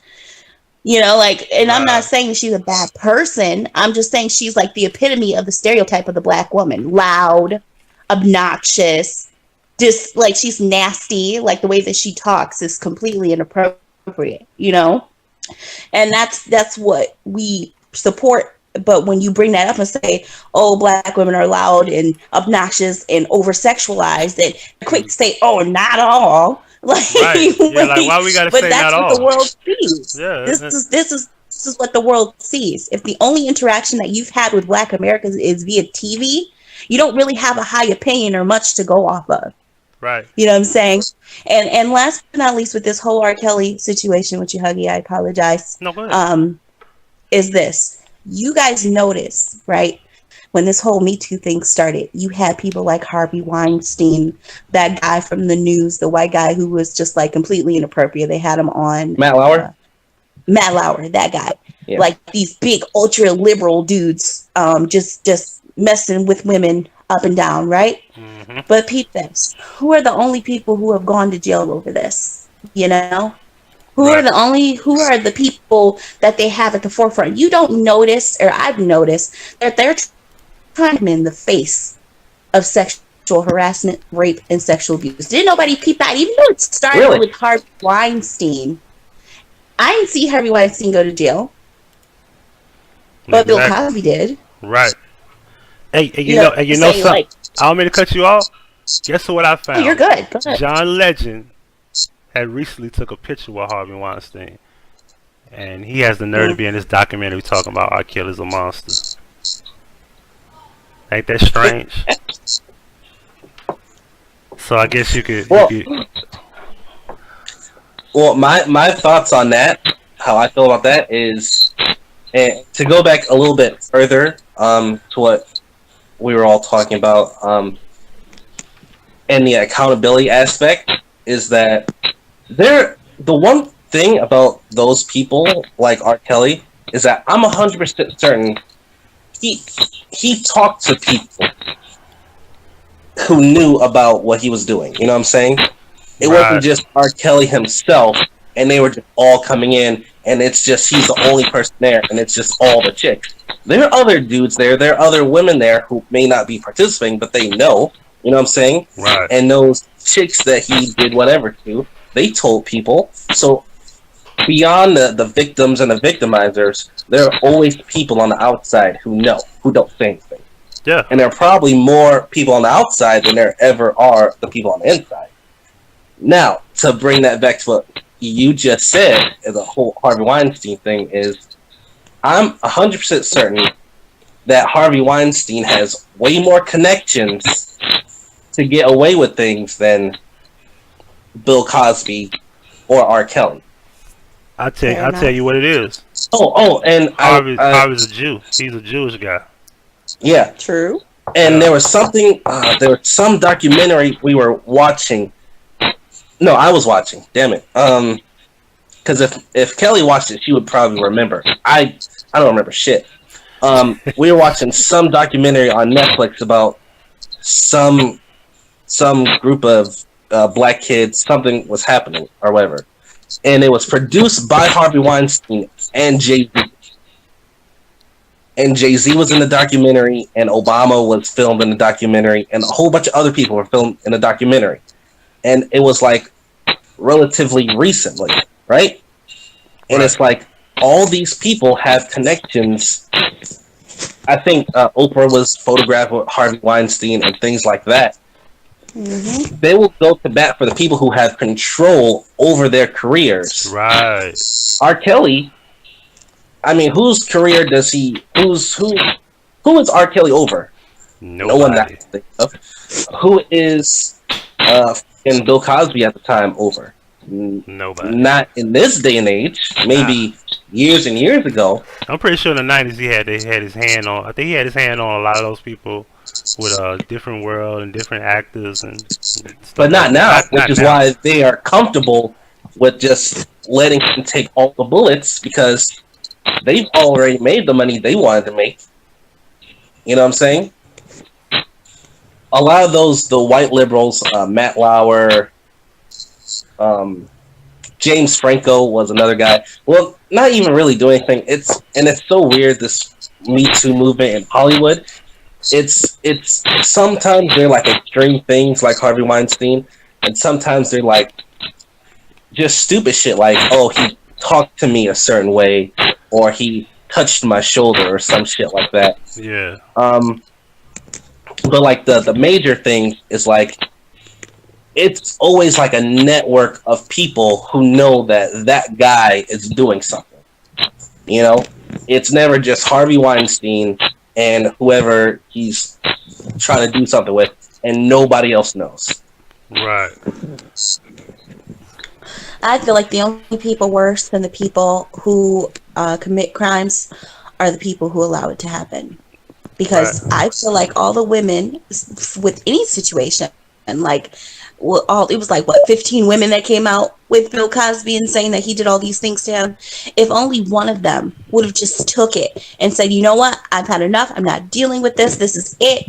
They could have stopped it. I feel like we have a responsibility as a community, especially as women, to stop this, especially when it happens to children.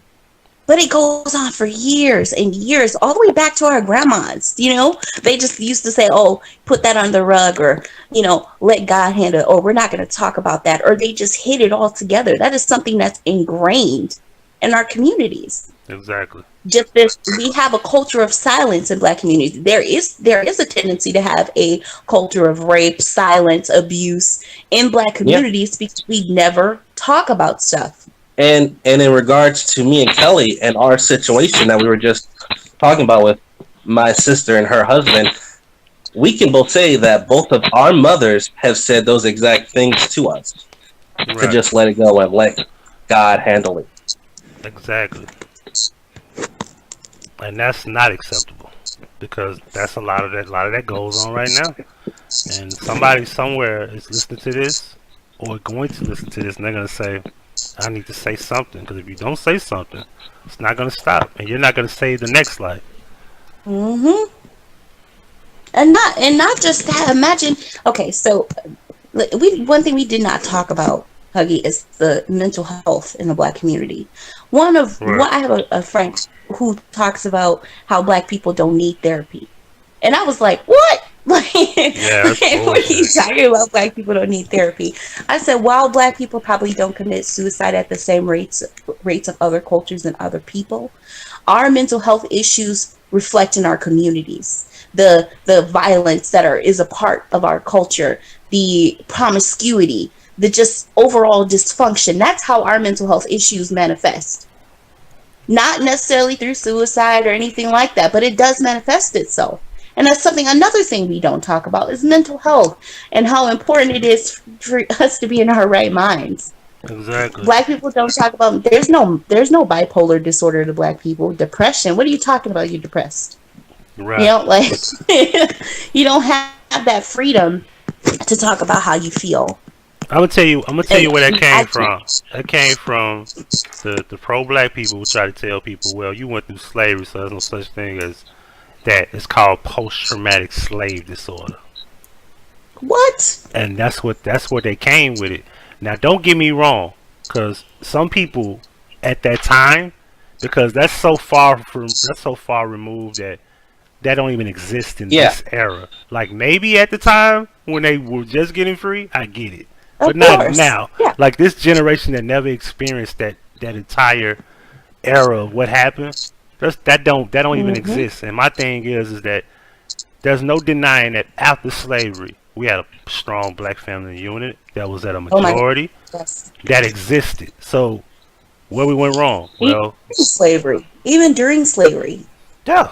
Believe it or not, like, you can look at the stats that there was a mother and a father, and we don't like to talk about that. And when that dynamic had changed was in the 70s. Like, I always tell Lawrence, or the late 60s or so, when the Black man was pushed out of the home, I always tell Lawrence that if you really think about it, Huggie, and you probably know a lot about history, is that the Civil War never ended. Never. Or not Civil War, excuse me, Civil Rights. The Civil Rights movement, yeah, exactly. It never ended. It just kind of got taken over by the women's liberation movement. And this is something that happens with Black people all the time. Movements that we start for ourselves end up getting taken over by liberals mostly. Liberal white women. Right. And they sit back and they be like, look at y'all just doing this for no reason. Mm-hmm. And they watch this. It's kind of like watching everything develop. It's kind of like watching the KKK look at what black people do to each other. Like, cause who needs the KKK? Who needs that? Yeah, because they not run. They not, and then trust me, they try to make an excuse about like, oh, they're leaving weapons in the middle of nowhere. Stop it.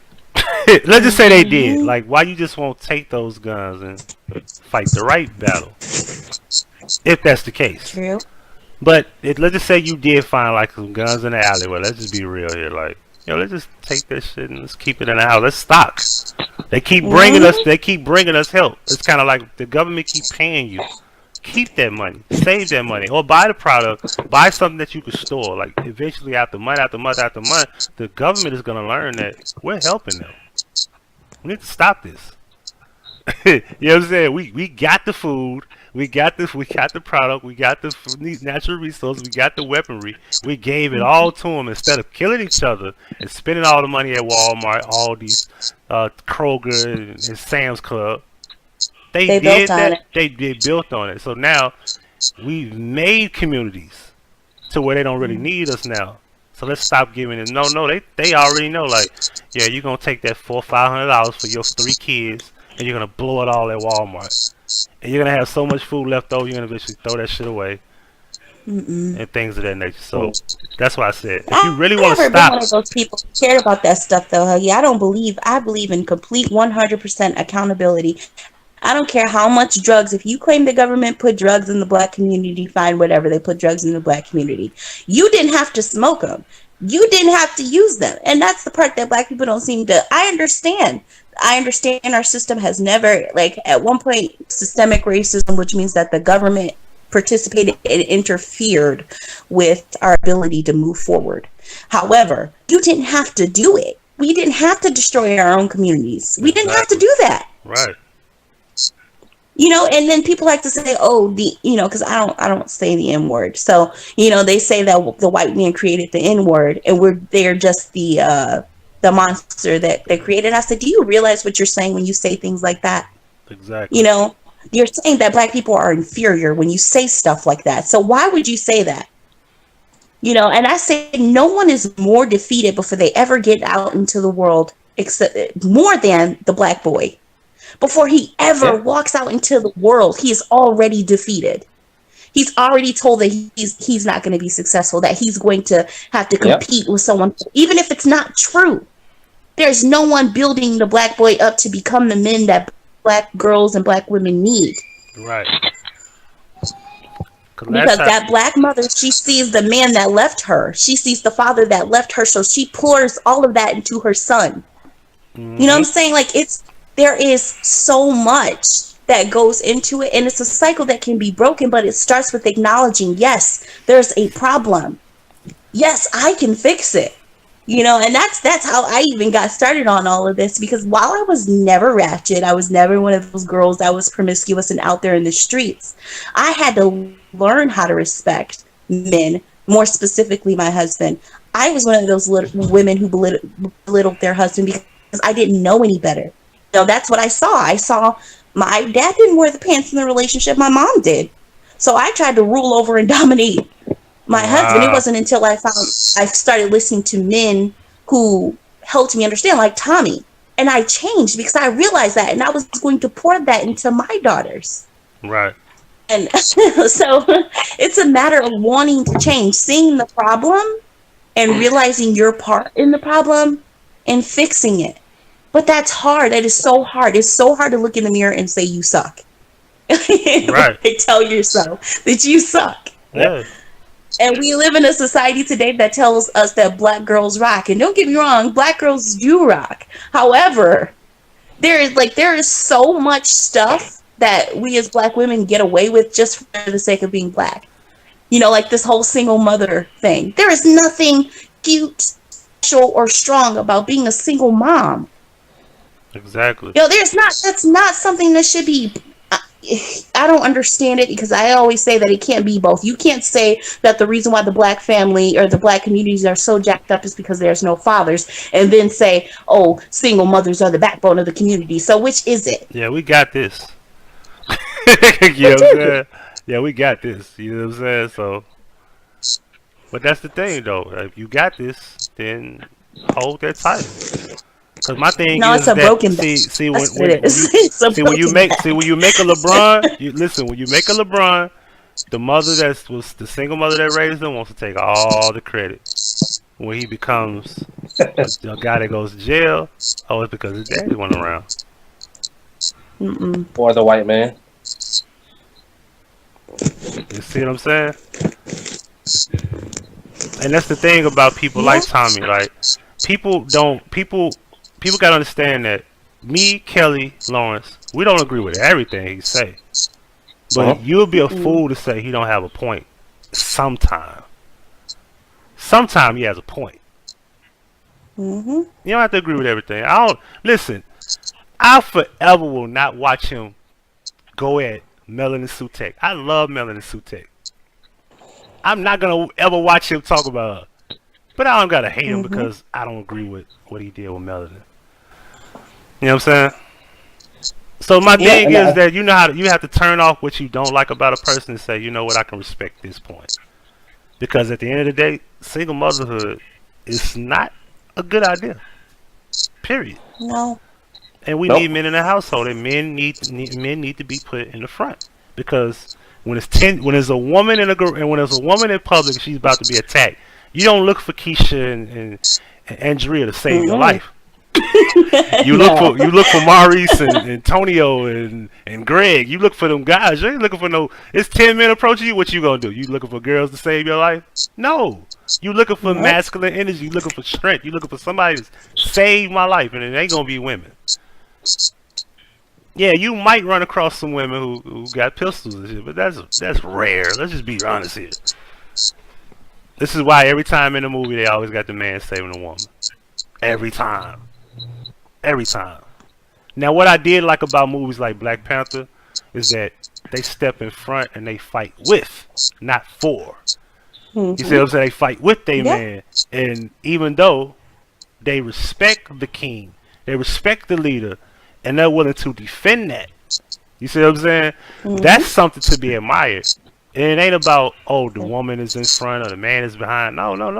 They're fighting with the leader. They fighting with the man. They're not fighting against him, and that's something I noticed. They didn't fight against nothing that the king, like when the guy is in rulership, when he's the king, they don't go against that. No matter what it switched from one person to the next, they bowing down. It is what it is. We're not arguing with this. And that's how it should be. But it's America, I guess.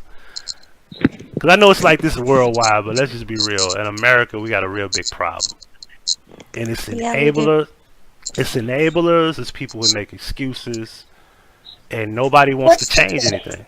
To fix, because you can't fix the whole world. However, I believe that just changing one person, you change their entire life and that of their family tree. So you're impacting lives. If you can help someone to change the direction of their life, you're impacting their entire family tree. So we can't diminish how important it is to change or to have even one person listen, because that's a huge impact. So what do we do? Like, how can you help? What's the remedy? The remedy is that, well, we could say like, okay, let's just for example, we could fight for our right to help you and try to fix these things, but just like we have the enablers to do things wrong to us, we need enablers to help you, if that makes sense. Because we got a lot of people that are able to come in our home and rape our kids, abuse our kids, mistreat our kids, and women alike. So can we have some enablers that allow men to help, prosper, build, provide?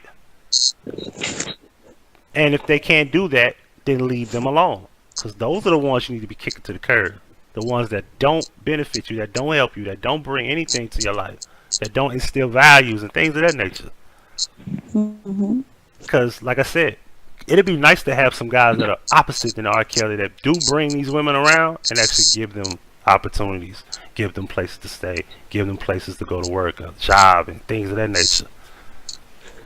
If you feel what I'm saying, I'm not trying to how a man but you get what should I'm saying, actually right? behave. You're right. Yeah. So we need more enablers of positivity, of growth. That's what we need. I agree. Yeah. Well, I mean, yeah. So mental, and I said that there should be more things talked about. I like the fact you brought up mental health. That needs to be brought up a lot more, a lot more. And trust me, I deal with depression. I've been in denial about it for many years. I think a lot of us have. I'm a product of a person who has stress, been stressful, and it was a YouTube, Bugs. He was just in here, Boogeyman Bugs. He mentioned therapy, and I was proud to hear somebody else say something I thought about in this community over here. And he was like, and I was thinking like, man, I need to get therapy too. There ain't nothing wrong with that. There's nothing wrong with talking to someone. There's nothing wrong with getting help. Because sometimes we all don't have it figured out. And it's okay. Speak to someone. Speak to a friend. Talk to somebody. If you feel like somebody has a problem, pick up a phone. Hey, how you doing? Like, I got a habit of just saying, hey, how you doing? You okay? You good? Yeah. It might not be everybody, but I'll just randomly text, hey, you good? I ain't seen you in a while. You okay? How you feeling? It'd be nice if we just did that to everybody. Yeah. Yeah. And it's also about creating that environment to where you can. I posted, and you know my story, Huggie, that I shared in my life, that I've suffered from depression since I was a little girl. Like, the first time that I ever experienced commit suicide, I was 6 years old, 6 or 7. Wow. 6 or 7 years old, you know. So and that's a reality, and now we see it. Kids of all ages and all nationalities are killing themselves at 7, 8, 9. A little girl, 9-year-old, just hung herself not too long ago. One thing that we as Black people don't do is create a safe place for our children to come and express their feelings, their hurts, their experiences. We don't have that. Wow. And that's something you have to create, you know. I don't know how Lawrence and I have figured it out, but we're like literally actively trying to be the direct opposite of what our parents were. We do a lot of talking to our kids, you know, because we didn't have that option to talk. Like, if our children make bad choices, we talk to them first, right? We don't just beat them, you know. Like, exactly. We want them to understand and be able to communicate, you know. Give them a place to where they can say, hey, mom, that wasn't right, or mom, you were wrong, or, you know, you're lying. Like, when I was a kid, I could never tell my mom that she was lying, even if she was lying. Right. However, we don't have that dynamic with our children. If I'm wrong, I want my children to tell me, mom, you're not right. You know, right. stand. If you can stand up to your mom, and Lawrence said this to me the other day, if you can stand up to your parents, you can stand up to anybody. You know? I know I have.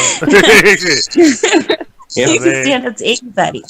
and the biggest thing with us is that we're honest with ourselves, you know. I think that's what a lot of people lack. They lack honesty within their own selves. Right. To be vulnerable with their own selves, to admit that I need to do this differently, or maybe I'm too much of this and I need to go back. You know, people have been lying to themselves to make themselves believe like every single aspect of yourself is just perfect and fine as is. And that's not the case, you know what I'm saying? Right. Exactly. And I want to speak about this before we go. What do y'all think about physical punishment? Oh, yeah, this is a great topic.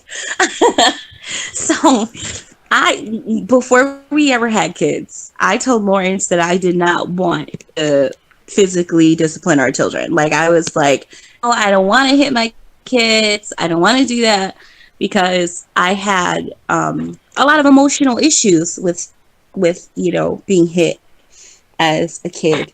I felt like I was worthless, that it didn't mean anything, that I was something to be, like I didn't matter, because of all the spankings that we would get. But I think that was because, there was no communication. However, my husband, he's pro spanking. I'm Right. not. Like I'll have tell you a now. If we were in the WWE, I'd be the Undertaker. Well, I mean, to a certain extent. Let's just say to a certain extent. Like, you're not going to be... Yeah, I'm just joking though. Yeah. Because I feel like it depends on how the discipline is given. I think So- for real, Yeah, like if you- physical distance is necessary, but I feel like you For should take very, very steps, specific situations. and they should understand and know. Like, I'm like being so serious. We talk to our kids so much because we want to make sure they understand. And by the time it gets to the point where you're getting a spanking, you clearly know why. There's Right. never any wondering, like, why am I getting spanked today? My parents don't love me. There's something I never want my kids to experience in their minds. It is something horrible about growing up as a child thinking that nobody loves you. Right. And I felt like that. So, and if you beat a kid and you don't reciprocate love, there's more yelling and spankings than there is those regular conversations and time spent. You're going to have that kid who grows up feeling unloved. So with Exactly. balance, I think spanking is necessary. There should be communication with it as well. Indeed. That's it. Well, And you also need actual rules in place. I didn't know what the rules were for me growing up, if there are rules at all. You just got your ass beat whenever you did something wrong, whatever it quote unquote wrong was at the time. Something I say to my kids is that when you don't abide by the rules don't apply to you. So the rules are no one gets spankings. But if you are not abiding by the rules, well then why does the rule that you don't get spankings apply as well? right.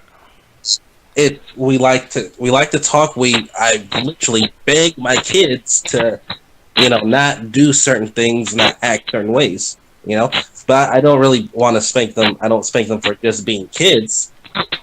But Right.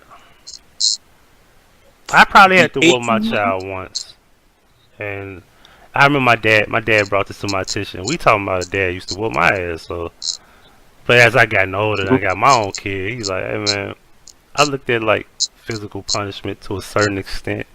It's a form of slavery." And I never thought of it like that. And I never thought of it like that until he brought it to my attention. Like, I said, "You got a point." He said, "Man, my mom used to get stitching cords.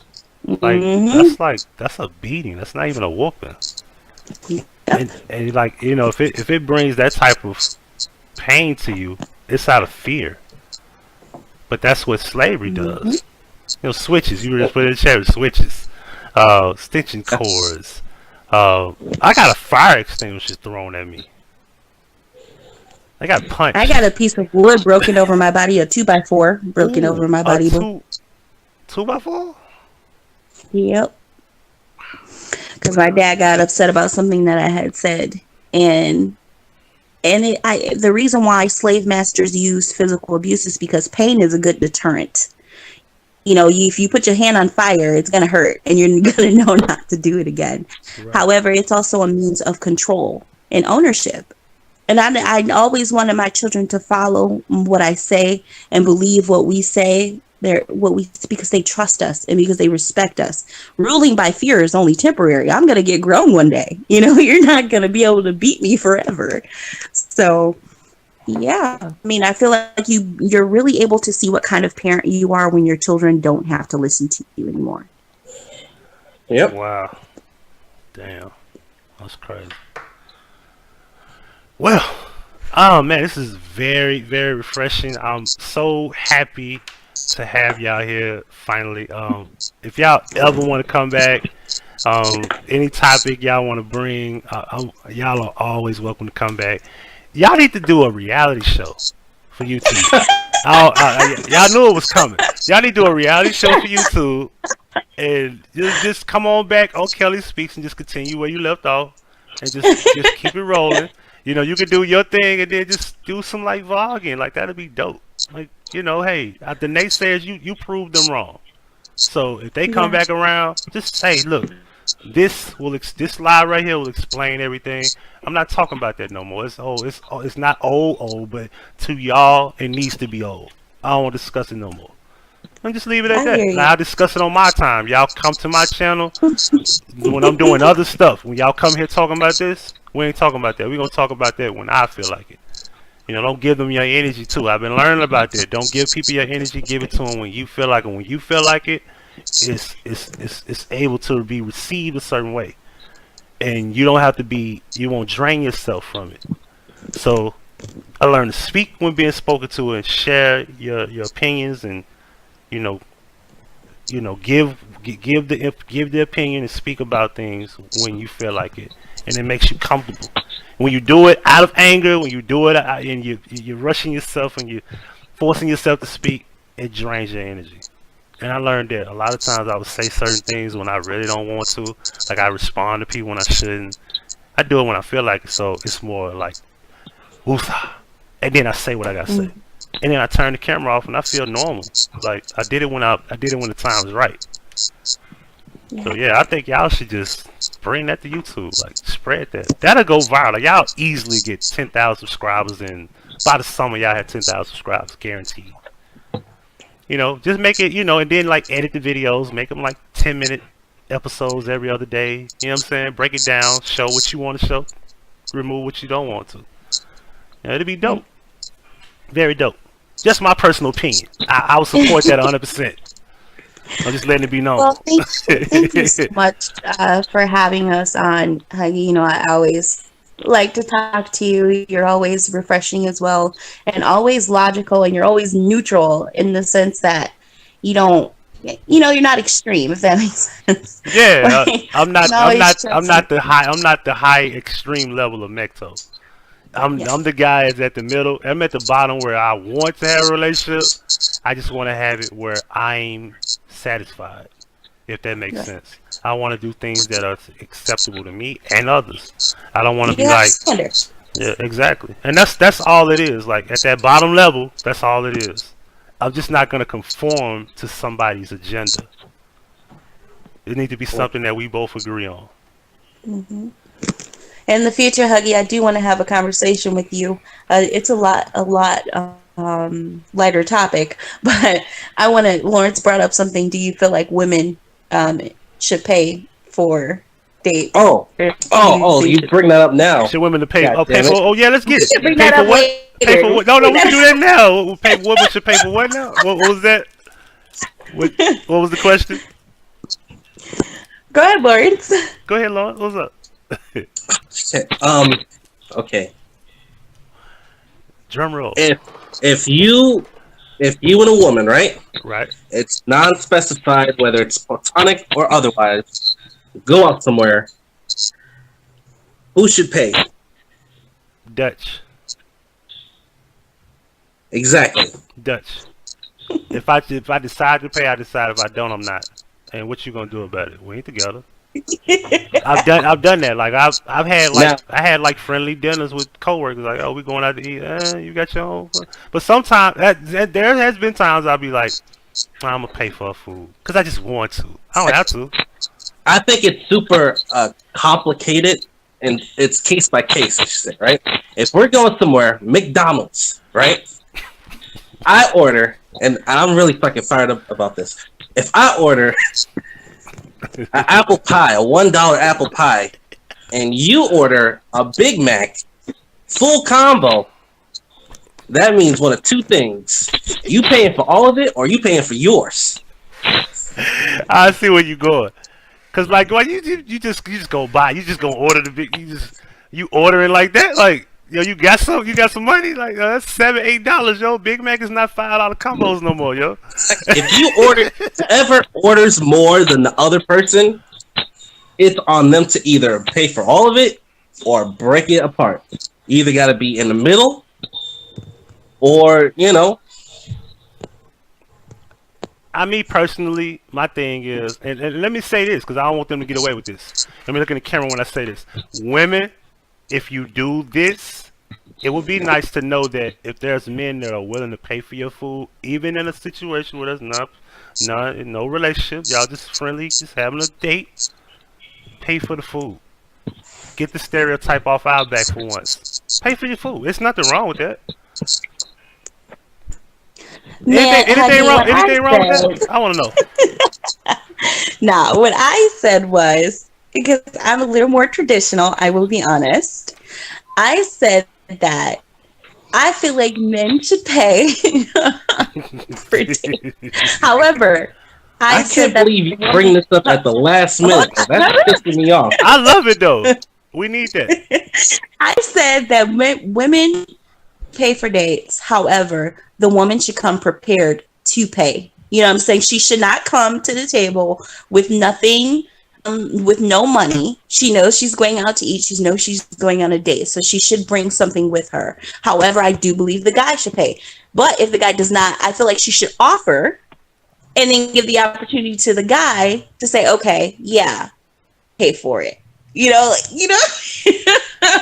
Well, I can feel you on that. I'm not knocking that because I'm gonna be like, but she should nah. offer, and if you let her pay, then she should be okay with that too. But I still think I should pay. She should be ready. Or I'll get the next thing. Or right, we can take turns. We can go Dutch. I get that, but I'm just saying she should be prepared. If we're going out on a date, right? You're like, hey, I want to go out with you. I'm going to bring my own money, of course, but I think that men should pay. But that's just because I'm a little more old school. That's all. Nah. She should be prepared to pay. I'm not saying she shouldn't come with any money and she should get an attitude and never date you again because you didn't pay for her food. But I feel like it's so gentlemanly and it's so, I want to know why that makes him a gentleman just if he buy the food. Because it's like, you know how back in the day you come to the girl's house, you pick her up, and you take her to the movies and to dinner, and you pay for it, and I don't know, it's just like part of that traditional, like the whole line of dating. Okay. Keyword tradition. Keep that in mind. Don't let her get away with that, Lawrence. That's why I keep that, because I'm a little more traditional. Put a weight spin on your tradition. It's to bring some money just in case. Just in case. I want you to pay for it, but I'll pay for it too if you want me to. That's how I feel about it. I agree. However, women like traditional values up until it comes to them maintaining their traditional values. Exactly. No. See, this is one of the things we disagree on. Lawrence and I do not disagree or agree on everything. We totally don't like this topic. I feel just like Miss TT said, if he's into you, he'll pay, but don't expect it. Exactly. I'm saying that I feel like the guy should pay, but you should bring money with you to be prepared to pay. And it shouldn't be a deal breaker if he doesn't want to pay for the food. That's all. I bet it's a women that don't pay shit. I don't expect you to do it. I want you to.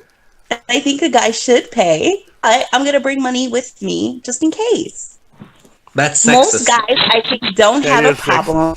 No, I just don't think that most guys have a problem with paying for food. I just don't. Look at what Shante just said. I'm going to pay for it. Look at what Shante just said. What if the woman pays, then the man might think he can get over on her by seeing how he. So why is it only stereotypical for a woman to pay, and it's a negative? It's a negative idea. Exactly. Why is it not a gesture that a woman just wants to do something for a man? Why not? It's just food. It's just like it's just like this, right? For example, we all know that there's women who with guys and they have relationships and they'll cook for everybody in the house. Do we look at that as the woman did cook for everybody, and it could be his friend? Like, is it not a nice gesture for a man to come over that's a friend of your man and you cooking and he get a plate? How do we feel about that? I'm curious. Okay, say that one more time, honey. I'm sorry. A woman that's cooking for her man and just so happen has a friend coming over and you make him a plate. Is that a bad thing to do? Is that negative as well? No. No, if we're all eating. What's up, Jess? Why is that bad? What's up? What's up, everybody? Yo. Hi. What's up? Kelly, is that how you pronounce your name? It is. Okay, and other gentleman on the phone, who how you pronounce your name? Lawrence. Lawrence. Hey, Lawrence, how you doing? Doing if I'm correct, Kelly and Lawrence are together. It's my husband. Yeah. Okay, cool. Okay. Yeah, where you been at, Jess? I didn't want. You been on a rock? You know what? I've been dealing with the kids. I've been, when you live, sometimes I go in and out. If you stay live, I'm definitely jumping back into the chat to check you out. I feel you. And today, it's just getting prepared for work. Monday. Understandable. So, understandable. Yeah. So what do you think about that, Jess? Like, if a woman makes a plate for her boyfriend's friend, if that's not a bad, do you think it's a bad thing? I'm asking you. No, I don't think it's a bad thing at all. But we just had a comment. We just had a comment from Shante that said if a woman pays for a man's food, he feel like he can get over. No, see, here's the double standard, right? Here's the double standard. Now, if a man and a woman goes out on a date, and if the man don't pay for the dinner, now that's the big negative.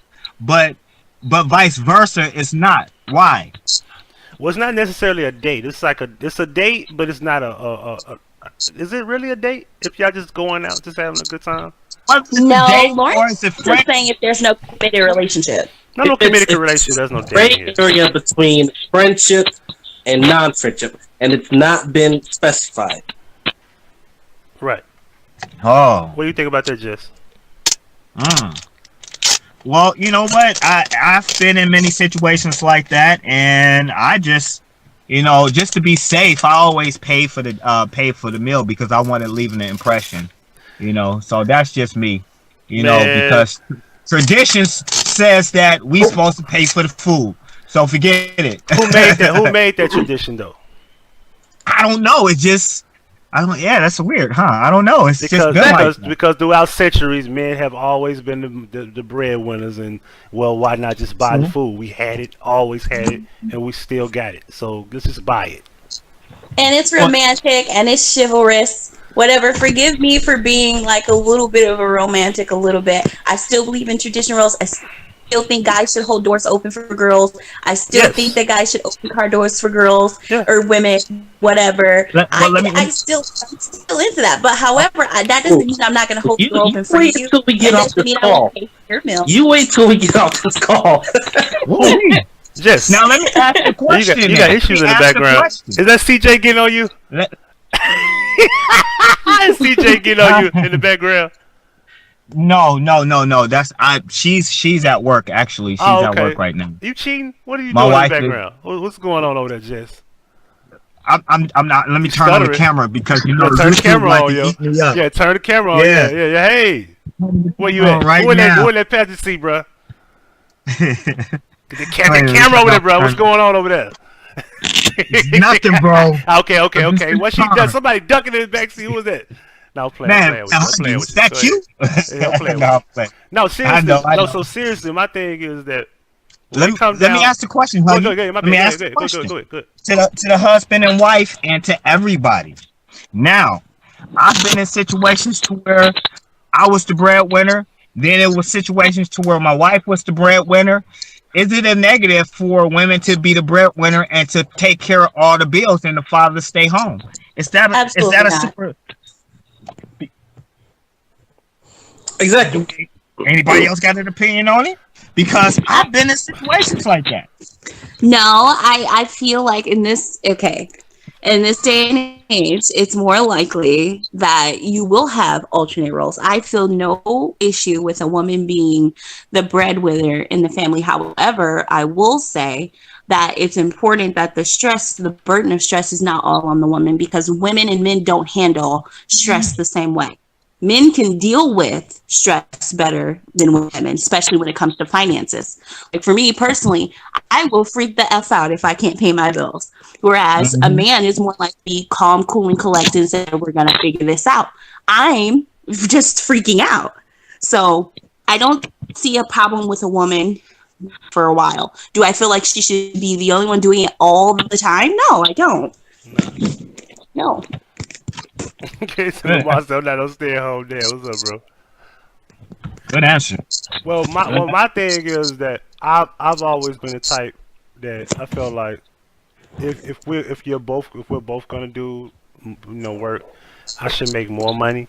But if she makes more money, is that a bad thing also? No, it's not a bad thing, Huggie. Because it like in our day and age, things are different. Like versus back in the day, women didn't even have rights. This is where this conversation comes from, when women did not have rights back in those days, when women couldn't vote, women couldn't talk, women couldn't do nothing. Yeah. You know what I'm saying? But when women stepped up and started having a voice, now it's time to praise our women. It was so this is where this conversation stemmed from. You know what I'm saying? Because the men always had control. They always went out to make money. All the woman's job was to do was stay home and take care of the kids. Not so in this day and age. Like my wife right now, she's going to school, she's working, and she's taking care of the kids. You know what I'm saying? So it's a big difference. Oh, you just stay at home dad, huh? Huh? You just stay at home dad. Is that what you telling us? I've lately yes, I've been home with the kids. Yeah. Lately I've been home more with the kids lately, but we have people to help us take care of the kids, like when we're out taking care of business. But I'm planning on going back to school and finish up my drug and alcohol counseling. I went to school for drug and alcohol counseling, and I'm going to get my degree. I'm only a couple of credits away from a degree. And I'm about to start my job back up at 7-Eleven. So again, I'm going to be out too. You know what I'm saying? So when it comes to me and my wife, one thing we have never done is argue about money. Like we don't have money. We're in the projects. Like, you know what I'm saying? I don't care to say that. You know what I'm saying? But one thing we don't do is argue about food, money, material things, or what we don't have. We make, God blessed us with life, and we just go out there and try to get it done, and we're blessed people, period. We're blessed people. I've growing up, I've seen people, husband and wife, argue about money and this and this and that. Man, we pay our bills, and we humble, and we're humble, so we catch those buses and we humble, period. So I congratulate. I just take off my hat to my wife. She's 7 months pregnant, going on 7 months pregnant, and she's still working, and she's going back to school. So I got to catch up with her. Yeah, I feel you on that. But so you're gonna be selling big goats. Pause. Yep, I am. I am. I hate we don't have a 7-Eleven here. We used to have one, but we don't have one here in Memphis no more. Man, it's so many 7-Elevens on some blocks. It's like 3 of them on one block, literally. Wow, we ain't got one here. We used to have one. I ain't seen that shit since I was in elementary school. You know what I mean? I tell you one thing, Jess. You need to get you a 9-volt battery. You keep coffee. I know, huh? Put a one in the chat if y'all think Jess need to get a damn 9-volt battery. I'm surprised ain't nobody do a video about me on that. Kelly, I gotta ask you guys, do you guys do YouTube or something? I'm like, what do you guys do? Well, I used to. I guess last year I had one video. I had made a video that went viral about my take and perspective on single moms, but I've always been a part of the community of talking about issues within the Black community. I just never made videos. And I do have a YouTube channel, but because of some extenuating circumstances that we already talked about, I stopped making them. So yes and no. Why? Because of the community, people inside the community? Well, we actually talked about that earlier. I wish you were here. I tried to be, but then it started getting loud, and I had to start taking care of my kid business. Yeah, So, but you know what I learned is that because when I first started doing YouTube, I used to hate the negative, the criticism, the back and forth and stuff. But then a part of me said, you know what? This is part of YouTube. People are going to criticize me, just like a regular job, you know. So, you know, and I start ignoring it, and then I start accepting it. You got to accept, not you don't have to accept the negativity or the positive. You don't have to accept any of it. You can walk away from it, or you can understand it. So I understand exactly what's happening when people have this comment. It's just a comment. So, you know, for that, I look at it and listen, and it helps to grow me because I'm understanding what my audience like or dislike, you know. So, and I pride my platform off of allowing people to have a voice, you know. And so 17,000 subscribers later, I'm going to push towards even 100,000. So that's just my goal. Right. And I totally understand that, Jess. I am really huge on being honest with myself. And one thing I can admit is that I am honest, kind of to a fault, but I'm extremely, extremely nice and extremely sensitive. And there's only so much I can take. And I was just honest with myself about that. Like when it starts affecting your emotional health, you kind of just have to step back. I'm too sensitive for the whole trolling. I can't deal.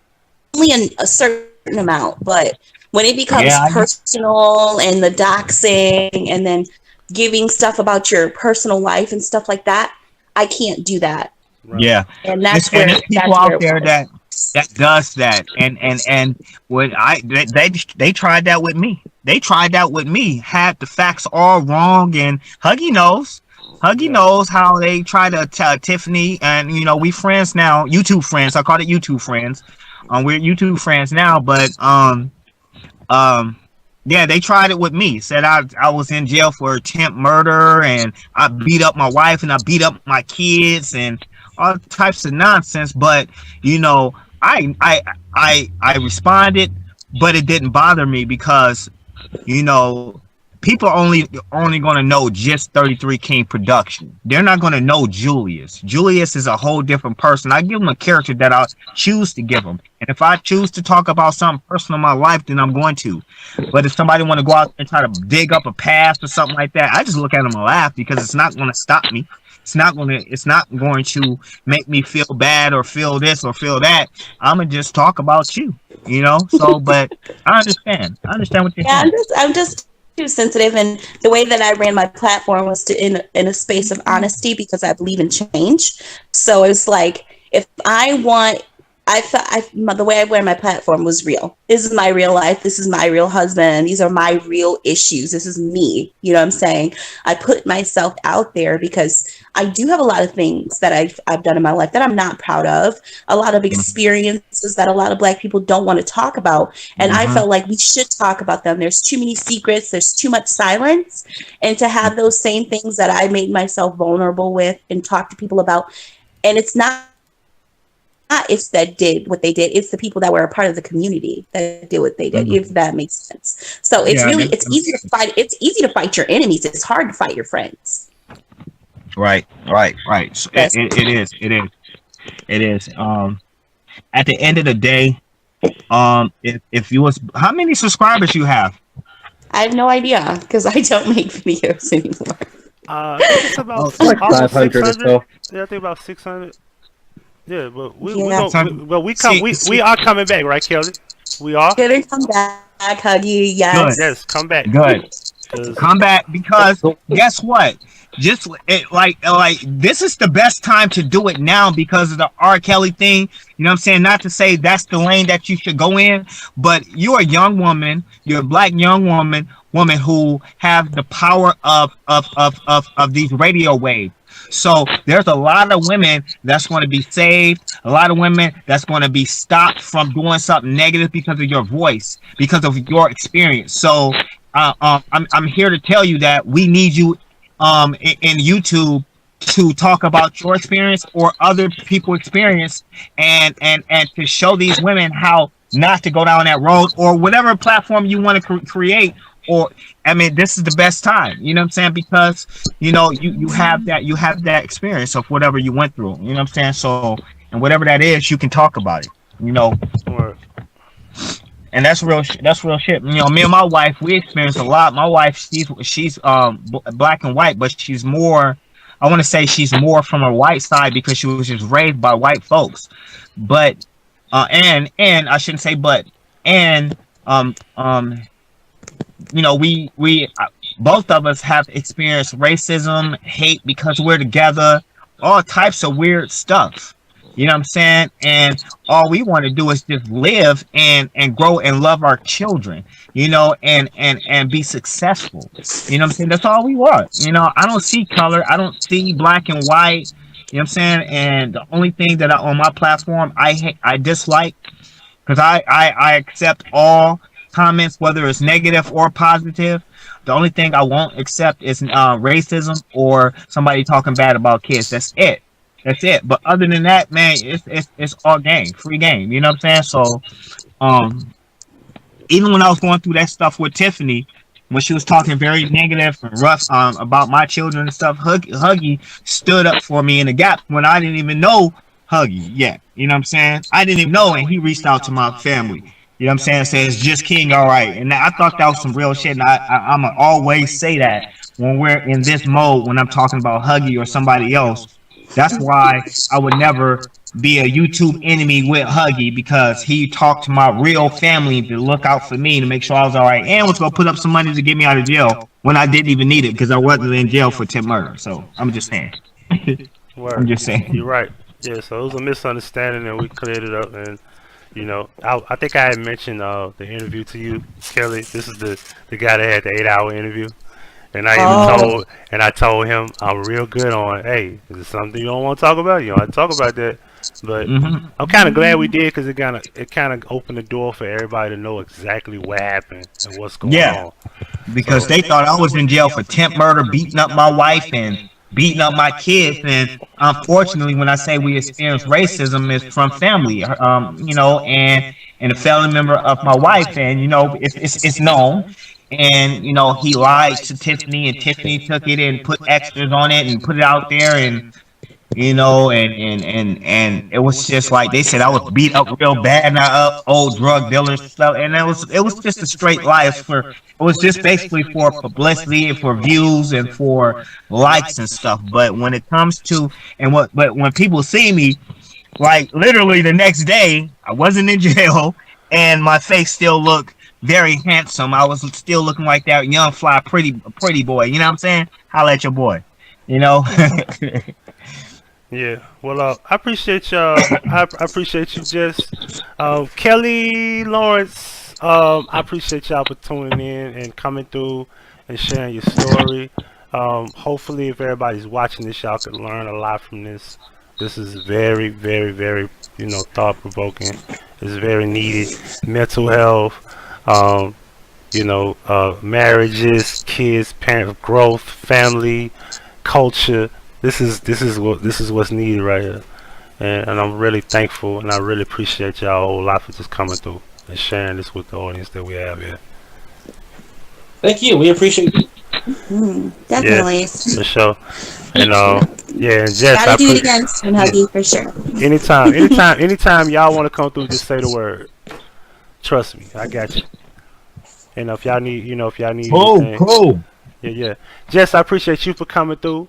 I'm gonna tell CJ about that girl in the back seat. I appreciate you for coming through. Oh, y'all see it. Nobody in the back seat. Huggie been trying to set me up for a long time.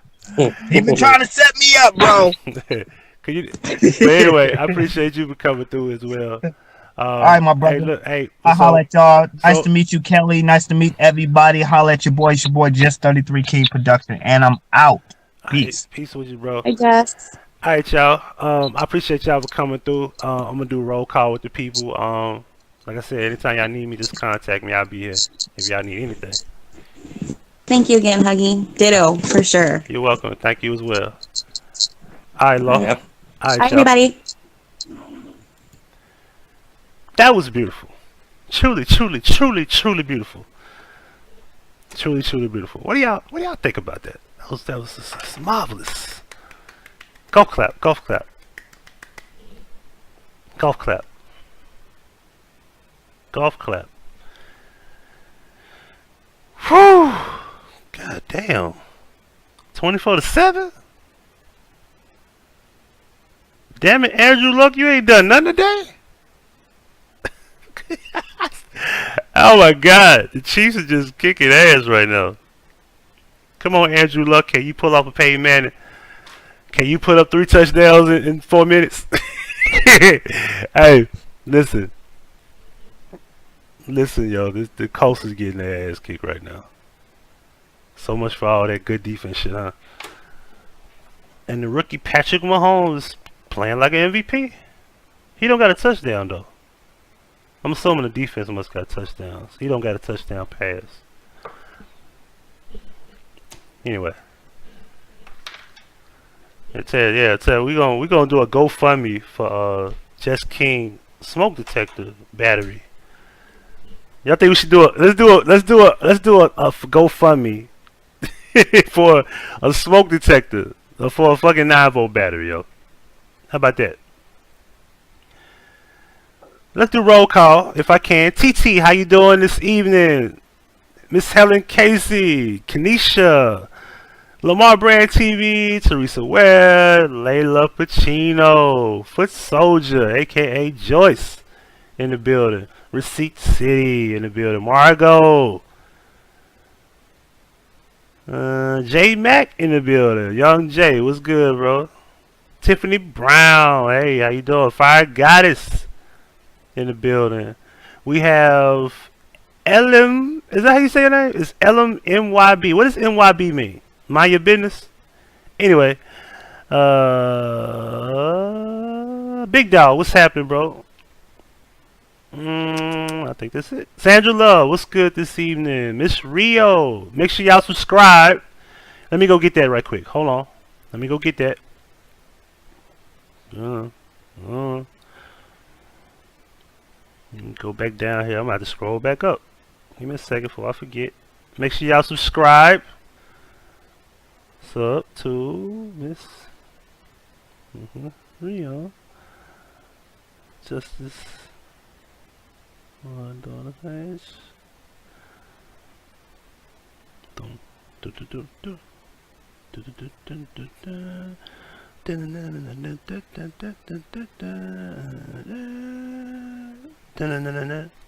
Black Snowflake, what's good? What's good? What's good? How you doing this evening?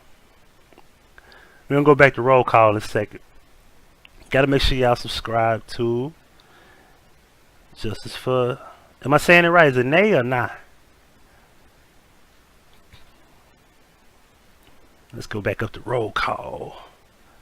It's the roll call. Where we left off at? Boom, right here. Kiara, aka Dylon, in the building. Sheikah Jones, what's good this evening? I think that's it. Let's see, I'm looking for some new face. Shantae Franklin, how you doing this evening? Miss Angel, how you doing this evening? Julio, how you doing this evening? Nate Booty, how you doing this evening? Julio's over here like, nigga, you speak to everybody, bro. You can't holler at your boy. And that's it. You know what I'm saying? Everybody hit that like button. I appreciate y'all for tuning in. I'm finna hit up SMK. See if I can bring him over here. Hopefully he's available. We can do us a good 30-40 minute, interview with him. We'll talk about many things, such as his come up in music as a producer in Memphis, pioneering the Timberland sound, and amongst many things. We're gonna get into that interview hopefully. In the meantime, everything that's said out of my mouth, I stand by it. It might be some things that you don't like. Well, that's what it's about when you come to YouTube. Everything a person says is not gonna be agreeable. So trust me, I'm pretty sure some people that don't like what I said. But I mean what I say what I mean. I appreciate y'all for coming through. What's up, Nova? Hey. Alright, so last call for alcohol. Pretty girls, the dance floor, ugly girls, parking lot. Checking in, checking out.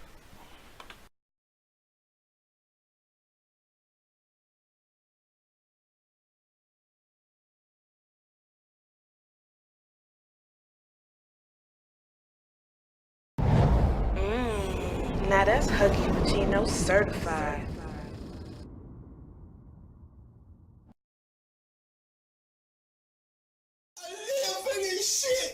Why you stay a business, boy?